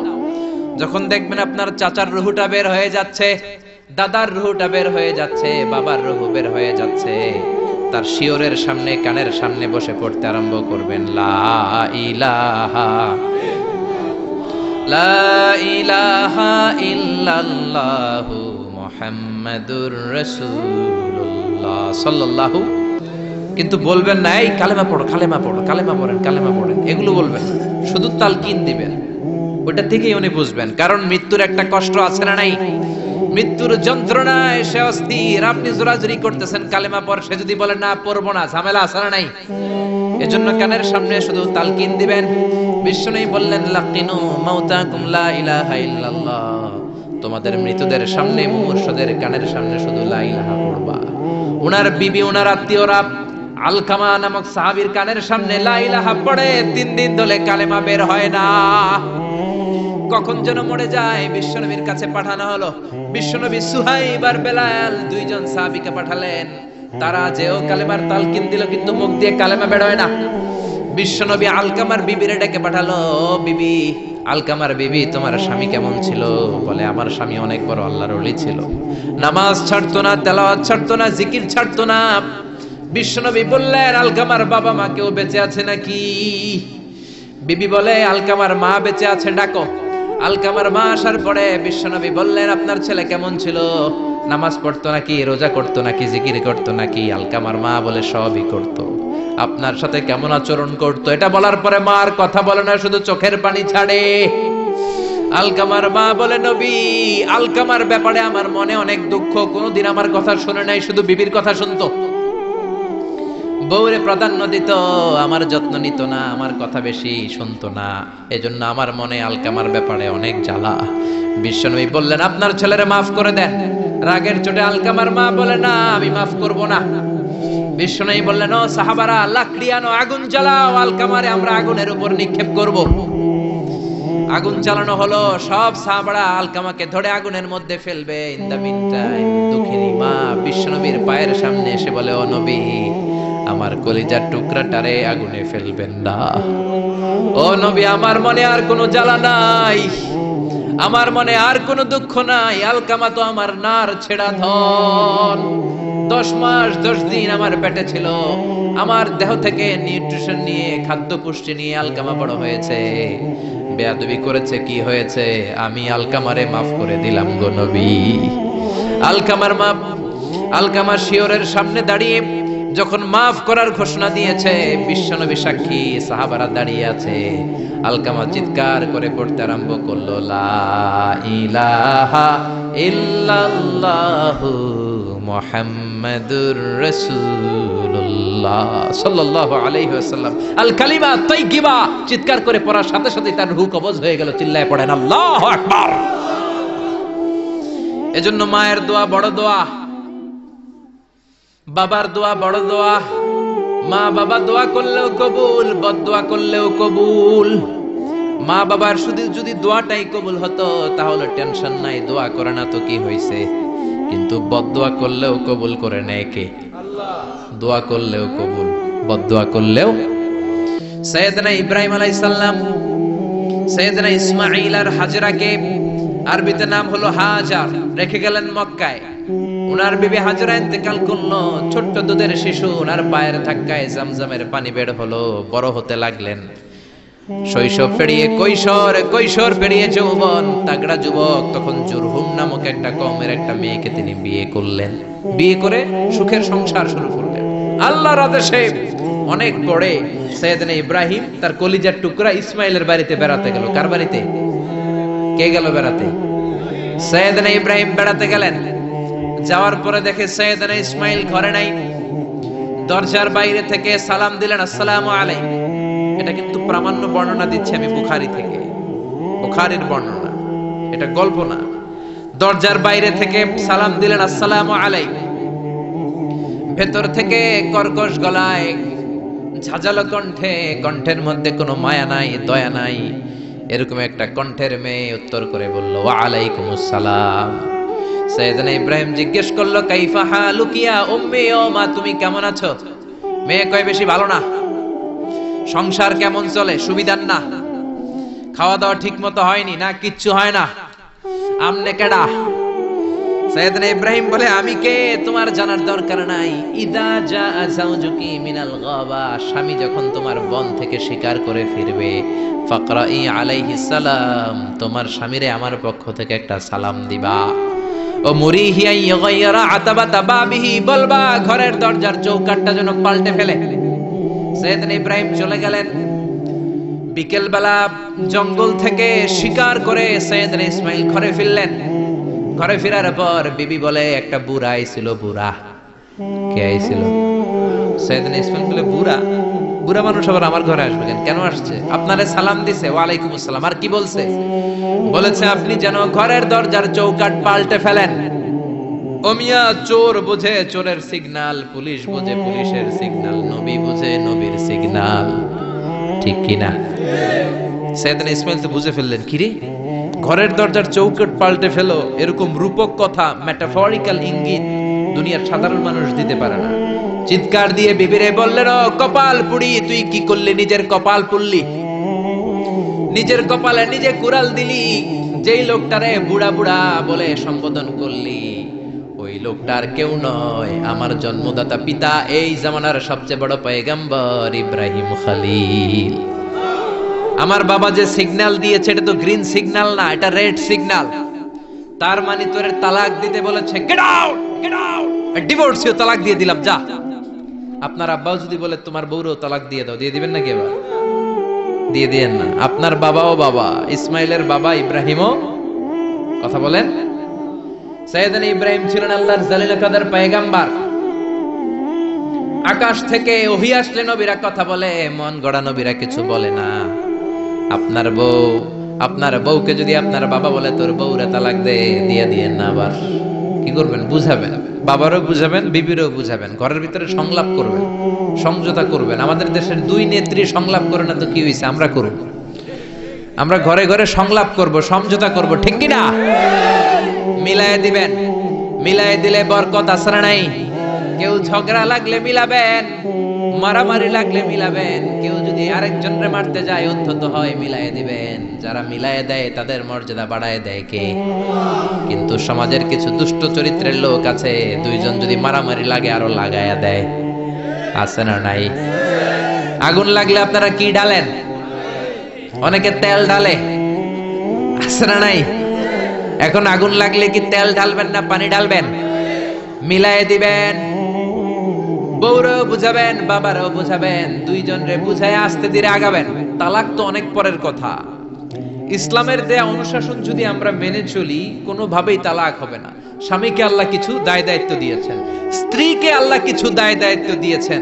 এই দুইটা দায়িত্ব যে কত গুরু দায়িত্ব, গোটা বিশ্বব্যাপী এই দায়িত্বের মধ্য দিয়ে বিশ্বটা চলে। পৃথিবীর প্রথম স্বামী ছিলেন সাইয়েদনা আদম, পৃথিবীর প্রথম বউ ছিল হাওয়া। সেখান থেকে স্বামী স্ত্রীর এই জীবন আছে না নাই? স্বামী আর স্ত্রী বানায় যেজন মিস্ত্রি, সে বড় আজব কারিগর, ঠিক কিনা? স্বামী আর স্ত্রী বানায় যেজন মিস্ত্রি, সে বড় জটিল কারিগর। এজন্য এই সম্পর্কটা বড় ভয়ঙ্কর সম্পর্ক, এটাকে মিলিয়ে রাখতে হবে।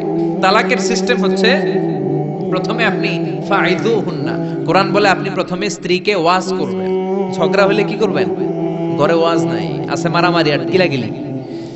ওয়াজ করবেন, ওয়াজেও কাজ হচ্ছে না, বুঝানোর চেষ্টা করবেন, বুঝে না। এরপরে আল্লাহ বললেন ওয়াহজুরুহুন্না ফিল মাদাজি', বিছানা আলাদা করে দাও, তুমি এক রুমে ঘুমাবা, তোমার বিবিরে দিবা আরেক রুম।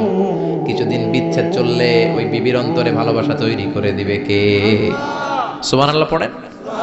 এখন ওয়াজ করলেন, বুঝাইলেন, বুঝে না, বিছানা আলাদা করলেন, তাও শোনে না। এবার ওয়াদ্রিবুহুন্না, কোরআন বলল বউরে শাসন করো। অনেকে বলে বউরে পিটাও, না, পিটানোর কথা বলে নাই।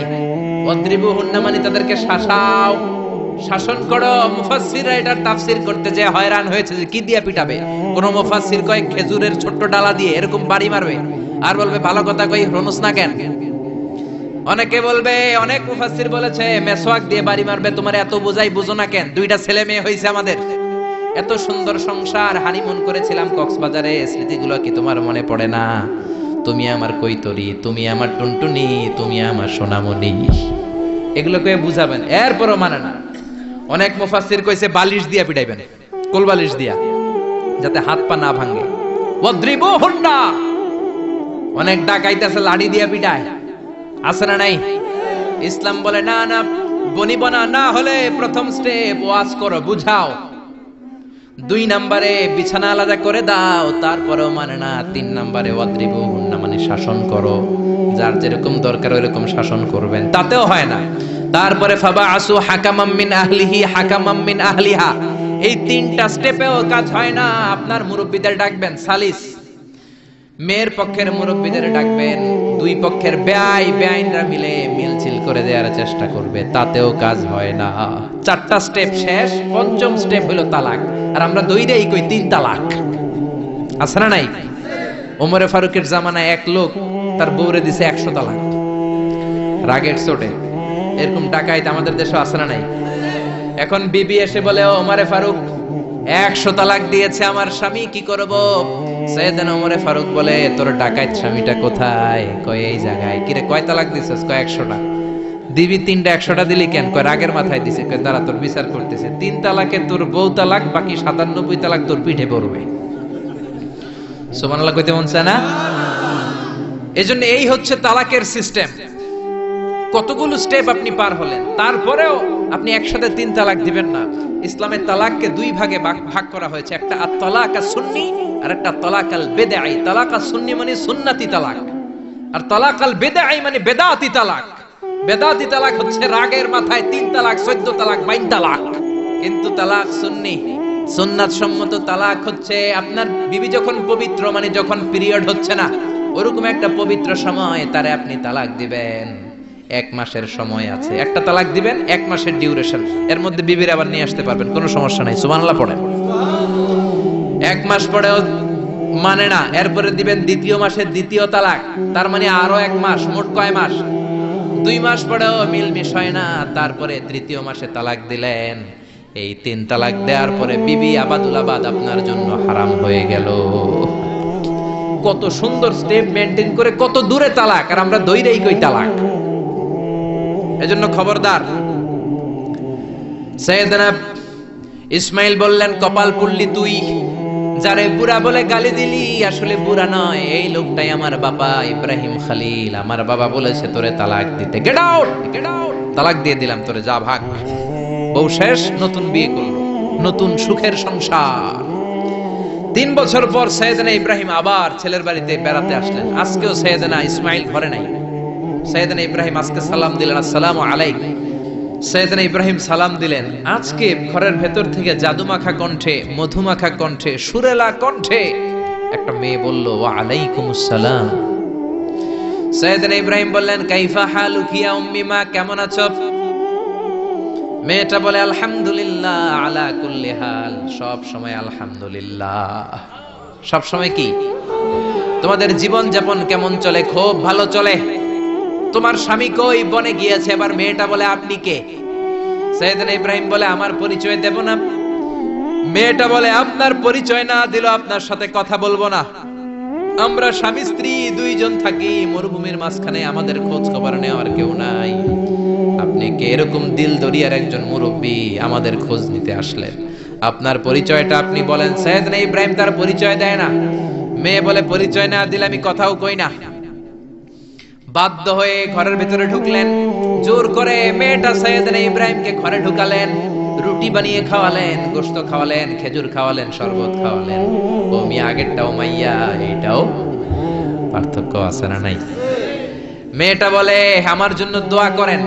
সাইয়েদনা ইব্রাহিম চোখের পানি ছেড়ে দোয়া করে দিলেন, মেয়েটার মাথায় হাত বুলিয়ে দিলেন, আর বললেন, ইদা জাআ যাওজুকি মিনাল গাবা, তোমার স্বামী যখন বন থেকে আসবে, ফাকরাই আলাইহিস সালাম, তোমার স্বামীর আমার পক্ষ থেকে সালাম দিবা। ওয়া মুরিহি আইয়ুসবিতা আতাবাতা বাবিহি, আর বলবা আমি বলছি ঘরের দরজার নতুন চৌকাট যেন জীবনেও না পাল্টায়। ঘরের দরজার এই নতুন চৌকাটটা যেন কোনোদিন। সাইয়েদনা ইসমাইল ফিরে আসলেন। আসার পরে বিবি বলে, একজন মুরব্বী এসেছিল, নুরানি চেহারার একজন মুরব্বী। মুরব্বী শুই না, সাইয়েদনা ইসমাইল তো ভয় পেয়ে গেছেন, লাফ দিয়ে উঠছে, কি মুরব্বী? কেমন আচরণ করেছিলি বল? কারণ আগের একটা তিক্ত অভিজ্ঞতা আছে না নাই? ভাবছে আজকেও কোনো গন্ডগোল হইল নাকি। বিবি বলে, না, আপনি রাখবেন না, আপনি চিন্তিত হবেন না, আমি অনেক আপ্যায়ন করেছি, অনেক সাদর সম্ভাষণ দিয়েছি, উনিও আমার মাথায় হাত বুলিয়ে চোখের পানি ছেড়ে ছেড়ে আমার জন্য দোয়া করেছে, আর আপনারা সালাম বলেছে, আর আপনাকে বলতে বলেছে ঘরের দরজার নতুন চৌকাটটা যেন জীবনেও কোনোদিন না পাল্টা।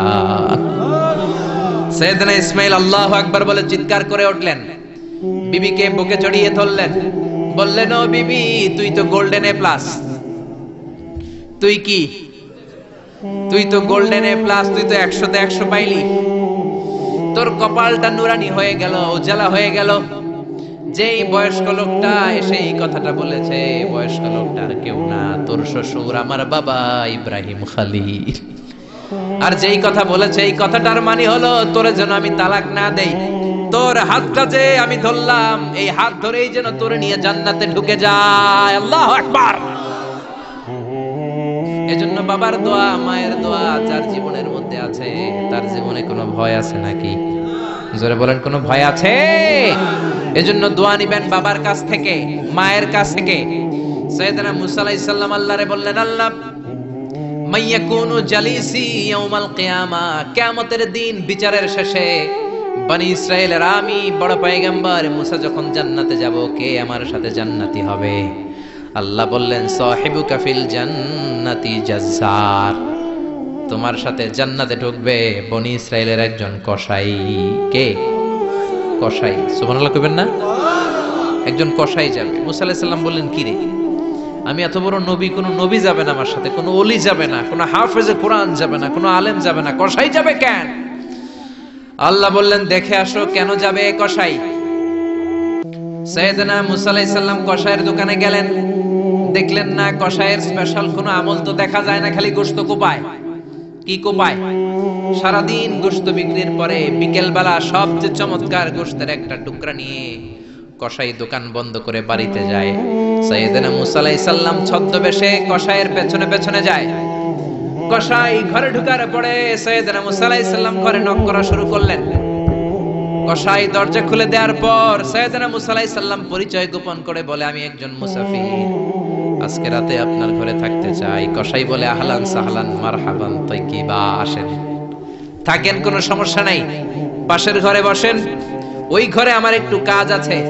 পাশের ঘরে যে মাচা থেকে একটা বৃদ্ধা মহিলাকে নামিয়ে নিজ হাতে গোসল করিয়ে গোশত কেটে রান্না করে রুটি দিয়ে মহিলাটারে খাওয়ানোর পর মহিলাটা হাতের মধ্যে আঁচলটা টেনে চোখের পানি ছেড়ে বিড়বিড় করে কি যেন দোয়া করে। সাইয়েদনা মুসা আলাইহিস সালাম শুনতে পেলেন না। ওই মহিলাকে খাওয়ানোর পরে প্লেটের মধ্যে গোশত আর রুটি নিয়ে কসাই যেয়ে বলে, ও ভাই মুসাফির, এই নেন খাবার, রাতের খাবার খেয়ে আপনি ঘুমিয়ে যান, সকালে আপনি যাবেন আপনার পথে, আমি যাব আমার দোকানে। সাইয়েদনা মুসা আলাইহিস সালাম বলে, রাতের খাবার পরে খাবো, আগে বলো ওই মাচার মধ্যে বৃদ্ধা মহিলাটাকে।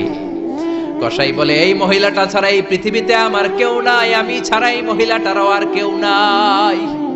এই মহিলাটা ওই মহিলা যে আমারে 10 মাস পেটে ধরেছে। আল্লাহু আকবার। এই মহিলাটা আমার জনম দুঃখিনী মা, মা ছাড়া আমার কেউ নাই, আমিও ছাড়া আমার মায়ের কেউ নাই। প্রতিদিন আমি আমার মারে গোসল করাই, নিজ হাতে টাওয়াল দিয়ে গা মুছে দেই, তেল মালিশ করে দেই, গোশত রান্না করে রুটি দিয়ে খাওয়াই, আর আমার মা আমার জন্য দোয়া করে। সাইয়েদনা মুসা আলাইহিস সালাম বললেন, বিড়বিড় করে তোমার মা 2 হাত তুলে কি দোয়া করেছে আমারে বলো, আমি তো বুঝলাম না। কসাই বলে, আমার মা প্রতিদিন খাওয়ার পরে খুশি হয়ে যায়, প্রতিদিন খেয়ে দে খুশি হয়ে চোখের পানি ছেড়ে আমার জন্য দোয়া করতে শুরু করে। একটা পাগলা দোয়া, বিগত 20 বছর যাবত আমার আম্মা এই দোয়াটা করে। আমি জানি এই দোয়া কোনোদিনই আল্লাহর কাছে কবুল হবে না। সাইয়েদনা মুসা আলাইহিস সালাম বললেন, ও ভাই বলোই না কি দোয়া করে, আমারে বলো বলো। কসাই বলে, আমার মা বলে, আল্লাহুম্মা জাআল ইবনি জালিসা মুসা ইয়াউমাল কিয়ামাহ। খাওয়ানোর পরে খুশি হয়ে হাত তুলে আমার মা বলে, আল্লাহ আমি আমার ছেলের খেদমতে এত খুশি, আমার ছেলের জন্য আমি হাত তুলে দোয়া করে দিলাম। শুনেছি এই জামানার বড় পয়গম্বর, বনি ইসরাইলের সবচেয়ে বড় পয়গম্বর হলো মুসা। আমার ছেলে কিয়ামতের দিন বিচার শেষে মুসা যখন জান্নাতে যাবে, আমার ছেলেরও মুসা নবীর সাথে তুমি জান্নাতে ঢুকাইয়া দিও। মুসা নবী যখন জান্নাতি হবে, আমার ছেলেরও ঢুকাই দিবা। দোয়া করতে দেরি, কবুল হতে। মুসা আলাইহিস সালাম বললেন, ঘটনা তো এইখানে, কানেকশনটা তো এই জায়গায়। এই কসাই তো এমনি এমনি আমার সাথী হবে না, এটা মায়ের দোয়ার বরকত। চিল্লা এখন ঠিক কিনা? এই জন্য প্রিয় ভাইয়েরা, মায়ের দোয়া ছাড়া, বাবার দোয়া ছাড়া পৃথিবীর কেউ আল্লাহর ওলি হতে পারে না, পৃথিবীর কেউ ভালো মানুষ হতে পারে না, সফল হতে পারে না, ক্যারিয়ার সুন্দর করতে পারে না, নেতা হতে পারে না, ব্যবসায়ী হতে পারে না। জীবনে যারাই সফল, তাদের সফলতার পেছনে মা বাবার দোয়া ছাড়া নাই। বিশ্বনবী মা বাবার আদর পান নাই, জন্মের আগে বাবারে হারালেন। 6 বছর বয়সে মারে হারালেন। মা বাবা ছাড়া ইয়তীম হয়ে বিশ্বনবী বড় হলেন। প্রথমে দাদার কাছে, তারপরে চাচার কাছে ইয়তীম নবী বড় হতে লাগলেন। বিশ্বনবী যখন হুদাইবিয়ার উমরা করতে যাবেন, পথিমধ্যে বিশ্বনবীর মায়ের কবর পড়ল। জায়গাটার নাম ছিল আবওয়া। কি নাম? আবওয়া নামক জায়গায় এসে বিশ্বনবী আল্লাহর কাছে ফরিয়াদ করলেন, আল্লাহ আমি আমার মায়ের কবর জিয়ারত করতে চাই, অনুমতি দেন। বিশ্বনবীর মায়ের নাম কি? তোরা দেখে যা আমিনা মায়ের কোলে, মধু পূর্ণিমারি শেথা চাঁদ দোলে, যেন উষার কোলে রাঙা রবি দোলে। তোরা দেখে যা আমিনা মায়ের কোলে, কুল মখলুকে আজি ধ্বনি উঠে কে লই, কালেমা শাহাদাতের বাণী ঠোঁটে কে লই, পড়ে দুরুদ ফেরেশতা বেহেশতের দুয়ার খোলে। তোরা দেখে যা আমিনা মায়ের কোলে, তোরা দেখে যা আমিনা মায়ের কোলে। চিল্লায় পড়েন আল্লাহু আকবার।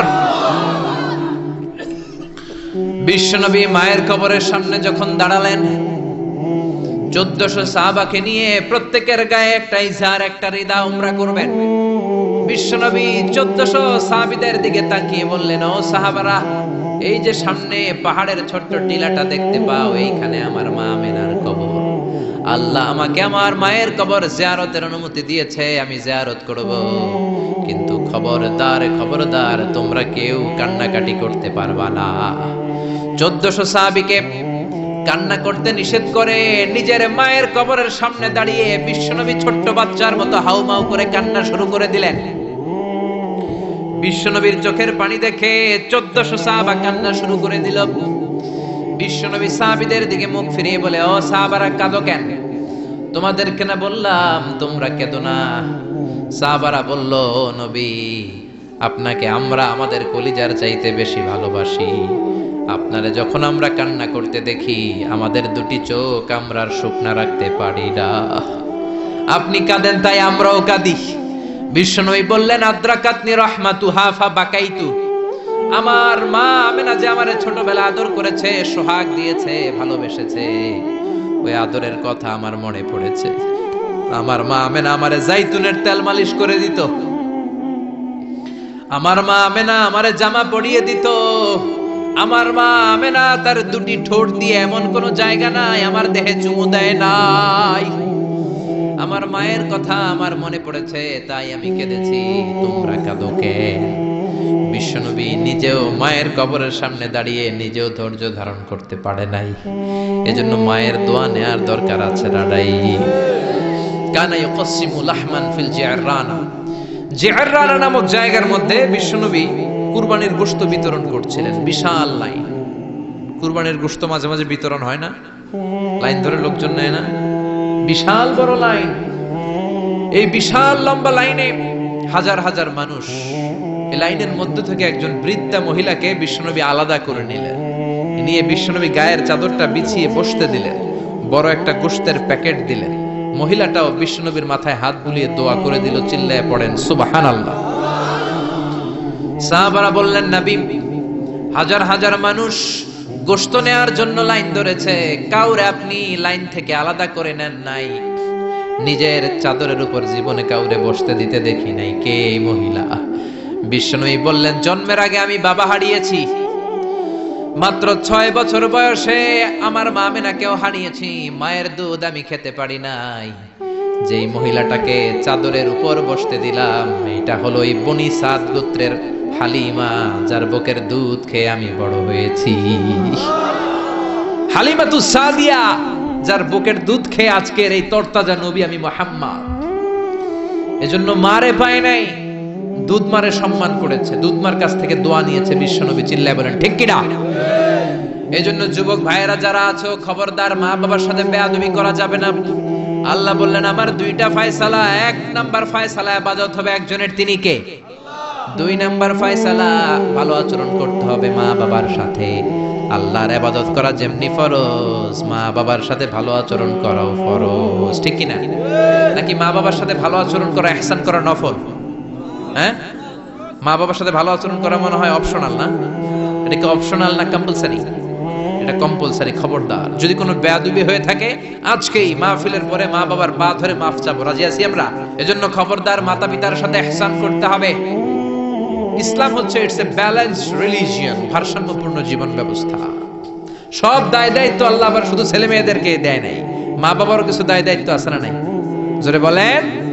রব্বুল আলামিন মা বাবাকেও দায় দায়িত্ব দিয়েছে। ইসলাম বলে, যারা মা বাবা হয়েছো, দাম্পত্য জীবন গড়েছো, ছেলে আল্লাহ দেয়, মেয়ে দেয়, যেটাই দেয় আল্লাহর শুকরিয়া আদায় করার দরকার আছে রাড়াই। মা বাবার প্রথম দায়িত্ব, ছেলে হোক মেয়ে হোক, শুকরিয়া করবে কার? কারণ ছেলে দেয় কে, মেয়ে দেয় কে? ছেলে মেয়ে দুইটাই দেয় কে? আবার কাউকে আল্লাহ নিঃসন্তান বানিয়ে রাখে, মানে ছেলেও দেয় না মেয়েও দেয় না, তিনি কে? জোরে বলেন। রব্বুল আলামিন বলেন, ইয়াহাবু লিমান ইয়াশাউ ইনাসান ওয়া ইয়াহাবু লিমান ইয়াশাউ যুকুর। আমি যারে চাই ছেলে দেই, আমি যারে চাই তারে মেয়ে দেই, যারে চাই ছেলে মেয়ে দুইটাই দেই, আবার যারে চাই ছেলেও দেই না মেয়েও দেই না, এমন লোক সমাজে আছে না নাই? তাহলে বাবা মার প্রথম দায়িত্ব, ছেলে হোক মেয়ে হোক আপনারা খুশি হইতে হবে। কিছু লোক আছে ছেলে হইলে গ্রামের সবাইরে মিষ্টি খাওয়ায়, মেয়ে হইলে মেয়ে যে হইছে এটা শোনায়ও না, আছে না নাই? বিশ্বনবী বলেন এগুলো এমন লোক যাদের মধ্যে জাহেলিয়াত আছে। কারণ খয়রুকুম মান বুকিরা বিল উনসা, যেই ঘরের প্রথম সন্তানটা মেয়ে, ওই ঘরটারে বরকত দিয়ে ভরে দেয় কে? জোরে বলেন। এক নাম্বার দায়িত্ব, আপনি খুশি হবেন, শুকরিয়া করবেন। দুই নাম্বার দায়িত্ব, ছেলে হোক কিংবা মেয়ে হোক, হওয়ার সাথে সাথে এই কানের সামনে যে আজান দিবেন, কি দিবেন? আল্লাহু আকবার, আল্লাহু আকবার, আল্লাহু আকবার, আল্লাহু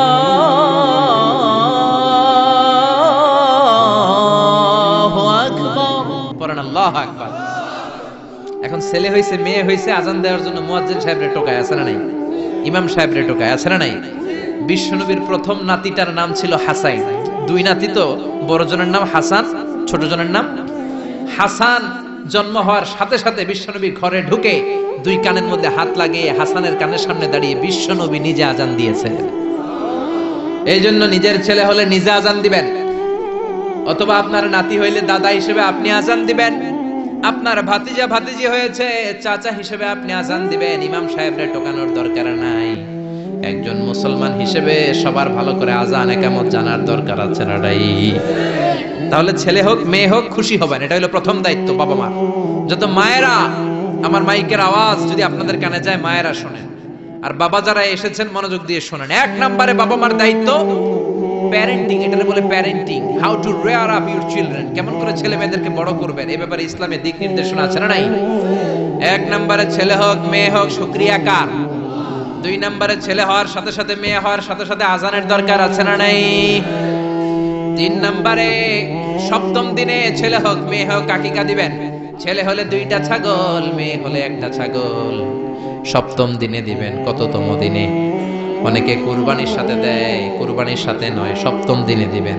এখন দিতে পারেন নাই, পরে কুরবানির সাথে বন্ধ সময় দেন, ওটা আলাদা কথা, কিন্তু দেওয়ার নিয়ম হচ্ছে, সুন্নাহ হচ্ছে সপ্তম দিন। কততম দিন? বিশ্বনবী বললেন কুল্লু গুলামিন রাহিনাতুন বিআকিকাহ তুযবাহু আনহু ইয়াওমা সাবিহি, প্রত্যেক বাচ্চাকে আকিকা দিতে হয় তার সপ্তম দিনে। তারপরে ইউসাম্মা ফিহি, সপ্তম দিনে তার একটা নাম রাখতে হয়। তারপরে ইহলাকু রাসুহু, তার মাথা কামিয়ে ফেলতে হয়। ছোট ছোট চুল থাকে না, নিউ বর্ন বেবি, নতুন বাচ্চার মাথায় হালকা হালকা পাতলা চুল থাকে, এগুলোকে আপনি হলক করে দিবেন, শেভ করে দিবেন। তাহলে সপ্তম দিনে 3 কাজ। এক নম্বরে আকিকা, এক নম্বরে কি? সবাই বলেন। এক নম্বরে, 2 নম্বরের নাম রাখা, 2 নম্বরে কি? কি নাম রাখবেন? Brush fire. এক ভাতিজার বাড়িতে নাকি চাচা আসছে বেড়াইতে, তো ভাতিজা আপ্যায়ন করাইতেছে। চাচা কয় কতদিন পরে তোমার সাথে দেখা, তোমার ছেলে হইছে একটা মেয়ে হইছে একটা, আমি তো চিনি না, ডাক দাও না। ডাক দিছে ব্রাশ ফায়ার। চাচা মনে করছে আসল ব্রাশ ফায়ার, এটা মনে করে চাচা দিছে দৌড়। ভাতিজাও চাচারে ধরার জন্য দৌড়, চাচাও দৌড়ায় ভাতিজাও দৌড়ায়।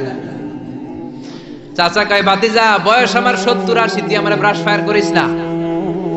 ভাতিজা বলে চাচা এটা ওই ব্রাশ ফায়ার না, আমার ছেলের নাম ব্রাশ, মেয়ের নাম ফায়ার। তো এই ব্রাশ ফায়ার, এই জাতীয় নাম রাখবেন। আহাব্বুল আসমা ইলাল্লাহ আব্দুল্লাহ আব্দুর রহমান, আল্লাহর কাছে সবচেয়ে প্রিয় নাম আব্দুল্লাহ আব্দুর রহমান, এগুলো রাখবেন। নবীদের নামগুলো রাখবেন, কোরআন থেকে চুজ করে নাম রাখবেন, সাহাবাদের নাম রাখবেন। তাহলে ছেলেগুলোর আল্লাহ আল্লাহ বানাই দিবে কে? আর ব্রাশ ফায়ার রাখলে ব্রাশ ফায়ারের মতোই হবে, ঠিক কিনা? বিভিন্ন সমাবেশে এরা বোমা মারবে, ককটেল বোমা মারবে, হত্যা করবে, ডাকাতি করবে, ছিনতাই করবে, মেয়েদের ওন্না ধরে টানাটানি করবে, জোরে কোন ঠিক কিনা? এজন্য সপ্তম দিনে 3 কাজ। 1 নম্বরে আকিকা করা, কি করা? 2 নম্বরে নাম রাখা, কি রাখা? 3 নম্বরে মাথার চুল ফেলে দেয়া, কি করা? তারপরে ইসলাম বলে 2 বছর ছেলে হোক মেয়ে হোক দুধ খাওয়ানোর ব্যবস্থা করবা। কোরআনের মধ্যে এই আদেশ আছে না নাই? ওয়াল ওয়ালিদাতু ইউরদি'না আওলাদাহুন্না হাওলাইনি কামিলাইনি লিমান আরাদা আন ইউতিম্মার রাদাআ। ছেলে হোক মেয়ে হোক 2 বছর দুধ খাওয়াবা। অনেক মা আছে দুধ খাওয়ায় না, ফিডার খাওয়ায়, বডি ফিটনেস নষ্ট হয়ে যাবে, এরকম মা আছে না নাই? দুধ খাওয়াতে চায় না, ফিডার খাওয়ায়, ল্যাকটোজেন খাওয়ায়, সিরিয়ালাক খাওয়ায়, ডানু খাওয়ায়। ডানু কি খাওয়ায়? তো এই জন্যই তো বলায় তোমার বৃদ্ধাশ্রমে দিয়ে আসে। ওই যে দুধ খাওয়ায় না, যে তুমি ছোটবেলায় কষ্ট তো সহ্য করেন না, আপনার বৃদ্ধাশ্রমে দিবে না তো কোথায় দিবে? মায়ের যে শাল দুধটা, বাচ্চা জন্ম নেওয়ার পরে যে শাল দুধটা আসে, এটার মধ্যে যে কত ধরনের পুষ্টিগুণ আছে, ফুল অফ নিউট্রিশন, খুব উন্নত মানের রিচ নিউট্রিশন দিয়ে আল্লাহ এটাকে তৈরি করেছে। আপনার বিভিন্ন ধরনের রোগের প্রতিষেধক ভ্যাকসিন আল্লাহ এটার ভিতরে ঢুকিয়ে দিয়েছে। এটা যে খায় না তার মেধা শক্তি খুব দুর্বল, তার কোনো মেধাই নাই, মনে রাখতে পারে না কিছু, সব ভুলে যায়। আমি আমার মায়ের দুধ খাইছি মাত্র 2.5 মাস, এজন্য আমি কিচ্ছু মনে রাখতে পারি না, সব ভুলে যাই। বাস্তব কথা। আপনি মায়ের দুধ যদি কেউ 2 বছর খায়, টানা 2 বছর খেতে পারলে তার মেধা হবে প্রচন্ড মেধা। এই ছেলে ইনফেরিয়রিটি কমপ্লেক্সে ভুগবে না, ইনসেফটিতে ভুগবে না।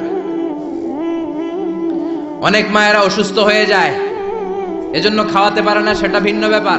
আমিও খেতে পারিনি অসুস্থ হওয়ার কারণে, কিন্তু ছেলে অসুস্থ, মেয়ে অসুস্থ, মা অসুস্থ, 2 বছর আপনি দুধ খাওয়াবেন, ঠিক কিনা?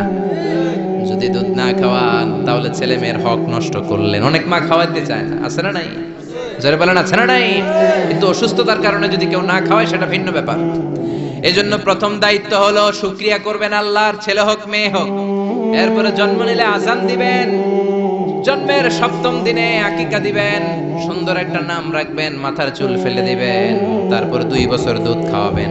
এরপর ছেলে যখন আব্বু আব্বু বলে, আম্মু আম্মু বলে, হাঁটতে শিখে একটু বড় হয়েছে, সবার আগে ছেলেরে শিখাবেন কোরআন। কি শিখাবেন? সবার আগে কোরআন, পরে অন্য জ্ঞান। Teach your children the holy Quran. The holy Quran will teach your children everything. আপনি আপনার ছেলেরে কোরআন শিখান, কোরআন আপনার ছেলেরে গোটা বিশ্বটা শিখাই দিবে। সুবহানাল্লাহ কইতে মন চায় না? এজন্য একটু বড় হলেই ছেলে মেয়েরে কি শিখাবেন? আপনি ছেলে মেয়েরে সব কিছু শিখাইলেন, কোরআনটাই শিখান নাই, তার মানে আপনি কিছুই শিখান নাই, ঠিক কি না? এরপরে ছেলে মেয়েদেরকে সময় দিবেন, তাদেরকে নিয়ে ঘুরতে যাবেন, ভালোবাসবেন। বিশ্বনবী হাসান আর হুসাইনকে আদর করতে লাগলেন। হাসানকে কোলে নেয়, হুসাইন ওঠে, আবার হুসাইনকে নিলে হাসান নামে। বিশ্বনবীর সামনে দাঁড়িয়ে রইল আকরা ইবনে হাবিস আত-তামিমি নামে সাহাবী। বিশ্বনবীর নানা নাতির এই আদর ভালোবাসা দেখে আকরা বলে, ও নবী, আমাকে আল্লাহ 10টা সন্তান দিয়েছে, একটা সন্তানকেও কোনোদিন আমি চুমা দেই নাই। বিশ্বনবী বললেন, বলো কি? মানলা ইয়ারহাম লা ইউরহাম। যে কারোর উপর দয়া দেখায় না, আল্লাহও তার উপর দয়া দেখায় না। যে কাউরে ভালোবাসে না, আল্লাহও তার ভালোবাসে না। যে ছোটদের আদর করে না, সে আল্লাহর দয়া পায় না। চিল্লা এখন ঠিক কি না? এজন্য ছেলে মেয়েদেরকে সময় দিবেন। আধুনিক কিছু ফ্যামিলিতে যেই সমস্যা, বাবা মা 2 জন চাকরি করে, বাবাও সকালে বের হয়ে যায়, মাও বের হয়ে যায়। যখন বের হয় তখন ছেলে মেয়ে ঘুমায়, আবার রাতে যখন ফিরে তখনও ঘুমায়। শুক্রবার ছাড়া ছেলে আর বাবার সাথে দেখাই হয় না। তো ছেলে মেয়ে মানুষ হয় কাজের মেয়ের কাছে। কার কাছে? কাজের মেয়ের কাছে। যদি আপনার ছেলে মেয়ে মানুষ হয়, এই ছেলে মেয়েগুলো কাজের মেয়ের চরিত্র নিয়ে বড় হবে, কাজের মেয়ের আচরণ নিয়েই বড় হবে। আপনার আচরণ, আপনার মধ্যে যে ভাব গাম্ভীর্য, ভদ্রতা, সুন্দর কথা বলার স্টাইল, এগুলো আপনার ছেলে মেয়েরা শিখবে না। চিৎকার করে বলেন ঠিক কি না? এরপর ইসলাম বলে, ছেলের বয়স যখন 7 হয়, ছেলে মেয়ে যখন 7 বছরে পৌঁছে, নামাজের আদেশ দেওয়ার দরকার আছে না নাই? মুরু সিবিয়ানাকুম বিসসালাতি ওয়া হুম 7 সিনিন। ছেলে মেয়ের বয়স যখন 7, নামাজের আদেশ দাও। যখন 10, ধমকায়া হলেও, শাসন করে হলেও নামাজে নিবা। অনেকে আদরের ছেলে ফজরের সময় ডাকতে পারে না। হুজুর, অনেক আদরের ছেলে তো ফজরের সময় ডাকি না, ঘুমায় আছে, ছেলেটার ঘুম ভাঙবে। আমার ছেলে 10টায় ওঠে, 11টায় ওঠে, আদরের ছেলে। তো সকালবেলা যদি ঘরে আগুন লাগে তখন কি করবেন? ঘরে যদি ভূমিকম্প হয় কি করবেন? তখন ডাকবেন না? তো দুনিয়ার আগুন থেকে বাঁচানোর জন্য যদি ছেলেরা ডাকেন, জাহান্নামের আগুন থেকে বাঁচানোর জন্য আপনার কলিজার টুকরাটারে নামাজের জন্য ডাকার দরকার আছে না নাই? এরপরে বিশ্বনবী বললেন ইযা বালাগাল আওলাদু 10 সিনিন ফাররিকু বাইনাহুম ফিল মাদাজি। জরুরি মাসালা জেনে নেন, কান দুইটা খরগোশের মতো খাড়া করেন। বিশ্বনবী বললেন ছেলে কিংবা মেয়ে বয়স যখন 10 হয় বিছানা আলাদা করে দাও। ছেলে মেয়ের বয়স 10 হয়ে গেলে বাবা মেয়ের সাথে এক খাটে ঘুমাতে পারবে না। ছেলে মেয়েদের বয়স যখন 10 হয়ে যায় মেয়ে বাবার সাথে ঘুমাতে পারবে না, ছেলের সাথে মা ঘুমাবে না, ভাই আর বোন এক বিছানায় শোবে না, ঠিক কি না? দুই ভাই এদের বিছানাও যদি আলাদা করে দেয়া যায় সেটাও ভালো। এগুলো আমরা অনেক ফ্যামিলিতে মেইনটেইন করি না, এজন্য ঝামেলা আছে না নাই? আবার বিশ্বনবী বললেন আল্লিমু আওলাদাকুম আস-সিবাহা ওয়ার রিমায়া ওয়া রুকুবাল খাইল। ছেলে মেয়েদেরকে সাঁতার শিখাও, তীর মারা শিখাও, ঘোড়ায় চলা শিখাও। সাঁতার শিখাতে বলেছে বিশ্বনবী, সুবহানাল্লাহ। ছেলেরে হাঁটা শিখায় বাবা, আব্বু হাঁটো হাঁটো হাঁটো, তুমি হাঁটো, তুমি আমার আব্বু হাঁটো। তো জমিনে হাঁটা শিখাইলেন, পোলা যদি পানিতে পড়ে তখন হাঁটাহাঁটি যাবে কই? পানিতে হাঁটা যায়? পানিতে কি করতে হয়? সাঁতার। তো এটা শিখাইতে হবে না? বিশ্বনবী বললেন আল্লিমু আওলাদাকুম আস-সিবাহা, ছেলে মেয়েদেরকে সাঁতার শিখাও। 2 নম্বরে বললেন আর রিমায়া। রিমায়া মানে তীরন্দাজ বাহিনী বানাও, তীর মারো। ইমাম মাহদি আসলে জিহাদের ময়দানে শরীক হওয়ার দরকার আছে না নাই? তো এখন তো তীর মারামারি নেই, কি শিখাবেন? আত্মরক্ষার কৌশল শিখাবেন। কেমন করে প্রতিকূল পরিবেশে বেঁচে থাকতে হয়, সমাজের এই সংগ্রামে কেমন করে টিকে থাকতে হয়। ছেলে মেয়েরে কখনো ননির পুতুল করে গড়ে তুলবেন না, কষ্ট সহিষ্ণু করে গড়ে তুলবেন। আপনি বেঁচে থাকতেই একটু কষ্ট করে করে শিখান, তাহলে তার ক্যারিয়ারটারে ব্রাইট করে দিবে কে? 3 নম্বরে বললেন রুকুবাল খাইল, কেমন করে ঘোড়ায় চড়তে হয় শিখাও। এখন তো ঘোড়া নাই, কেমন করে গাড়িতে চড়তে হয় শিখাইবেন, ঠিক কি না? কেমন করে সাইকেল চালাতে হয় শিখাবেন, হুন্ডা চালাতে হয় শিখাবেন। ছেলে মেয়েদের যা শেখানো দরকার শিখাই দিবেন, তাহলে ফ্যামিলিতে বরকত দিবে কে? এরপরে বিশ্বনবী বললেন আর নিকাহ। ছেলে কিংবা মেয়ে প্রাপ্তবয়স্ক হলে বাবা মার দায়িত্ব বিয়ে দেয়া, কি দেয়া? কিন্তু মেয়ের বয়স হয়ে গেছে 25, ছেলের বয়স 30, বিয়ে হয় না, আছে না নাই? ছেলেরা যদি জিজ্ঞেস করি বিয়ে করস না কেন, কয় হুজুর নিজের পায়ে দাঁড়ায় লই। তাহলে এতদিন কার পায়ে দাঁড়াইছো? আপনার ছেলে আপনার মেয়ে প্রাপ্তবয়স্ক হওয়ার পরে যৌবনের সময়ে যদি কোনো পাপ করে, অন্যায় করে, সময় মতো বিয়ে না দেওয়ার কারণে, তাদের পাপের কারণে ওই পাপের পার্সেন্টেজ গুনাহ আপনার আমল নামাতেও আছে না নাই? জোরে বলেন, জোরে বলেন। ছেলে মেয়েগুলো এখন চরিত্রহীন আর চরিত্রহীনা হয়ে যাচ্ছে এই পর্নোগ্রাফির ছোবলে, ইউটিউব আর ইন্টারনেটের ছোবলে। ওপেন অ্যাক্সেস একটা শব্দ লিখে ক্লিক করতে দেরি, নেকেড ফিল্মগুলো আসতে দেরি হয় না, চিল্লা এখন ঠিক কি না? এজন্য সময় মতো বিয়ে দিয়ে দেন। উপযুক্ত মেয়ে থাকলে বিয়ের ব্যবস্থা করেন, প্রাপ্তবয়স্ক ছেলে হলে বিয়ের ব্যবস্থা করেন। সময় মতো বিয়ে করায় দিলে সমাজের অপরাধগুলো কমে যাবে, ঠিক কি না? সর্বশেষ মাতা পিতার প্রতি যে দায়িত্ব আল্লাহ দিয়েছেন সেটা হচ্ছে আল মিরাস। কোরআনের দেয়া পদ্ধতি অনুযায়ী সম্পদ বন্টন করতে হবে। কার আইন? চিৎকার করে বলবেন আইনটা কার? এজন্য রব্বুল আলামিন বলেন ইউসিকুমুল্লাহু ফি আওলাদিকুম লিযযাকারি মিসলু হাযযিল উনসায়াইন। আল্লাহ বললেন দুনিয়ার সব বাবাদের জন্য স্পেশাল ভাবে আমি ওয়াজ করে দিলাম, ছেলের সম্পদের যতটুকু দিবা মেয়েরে দিবা অর্ধেক। কার আইন? ছেলেরে 10 লাখ দিলে মেয়েরে কয় লাখ? ছেলেরে 20 কানি জমি দিলে মেয়েরে? বিধানটা কার? উল্টাপাল্টা করা যাবে? তাহলে ছেলে মেয়েদের জন্য যেমনি আল্লাহ ফরজ করে দিলেন ওয়াবিল ওয়ালিদাইনি ইহসানা, আল্লাহর ইবাদতের পরে মাতা পিতার খেদমত করবা, ইহসান করবা, মাতা পিতাদের উপরও এই নিয়মগুলো আবশ্যক করে দিয়েছে কে? চিল্লায় বলেন। এজন্য ছেলে মেয়েরা পালন করবে তাদের দায়িত্ব, মাতা পিতারা দায়িত্ব পালন করবে তাদের দায়িত্ব। তাহলে সমাজটাকে জান্নাতি সমাজ বানায় দিবে কে? চিল্লায় বলেন কে? আল্লাহ তাআলা আমাদের এই কোরআনের বিধানগুলো মেনে নিয়ে আমাদের সমাজটাকে জান্নাতি সমাজ বানানোর তৌফিক দান করুক। আমরা পড়ি আমিন। আর জোরে পড়েন আমিন। যতগুলো কথা বলেছি কোরআন সুন্নাহর আলোকে বলেছি, বানিয়ে বলি নাই। তারপরেও আমার মনের অজান্তে কোনো মিস ইনফরমেশন যদি আমার মুখ ফসকে বেরিয়ে যায়, সেগুলো যেন আল্লাহ তাআলা আমাদের স্মৃতিপট থেকে মুছে দেয়। আমরা পড়ি আমিন। সত্য, সুন্দর, কল্যাণকর, হকের পক্ষে যা বললাম তার সবটুকুন আল্লাহ তাআলা প্রথমে আমাকে এবং আপনাদের সবাইকে আমলের তৌফিক দান করুক। আমরা পড়ি আমিন। আপনারা সবাই ভালো থাকবেন, সুস্থ থাকবেন, কোরআনের সাথে থাকবেন। আবার হয়তো দেখা হয়ে যাবে কোন তাফসীরুল কোরআনের ময়দানে। সুবহানাকাল্লাহুম্মা বিহামদিকা আশহাদু আল্লা ইলাহা ইল্লা আনতা আস্তাগফিরুকা ওয়া আতুবু ইলাইক। ইয়া রাব্বি লাকাল হামদু কামা ইয়ানবাগি লিজালালি ওয়াজহিকা ওয়া আযীমি সুলতানিক। লাকাল হামদু বিল ঈমান, লাকাল হামদু বিল ইসলাম, লাকাল হামদু বিল কুরআন। রব্বানা যালামনা আনফুসানা ওয়া ইল্লাম তাগফির লানা ওয়া তারহামনা লানাকুনান্না মিনাল খাসিরিন। রব্বানা আতিনা ফিদ দুনিয়া হাসানাতাও ওয়া ফিল আখিরাতি হাসানাতাও ওয়া কিনা আযাবান নার।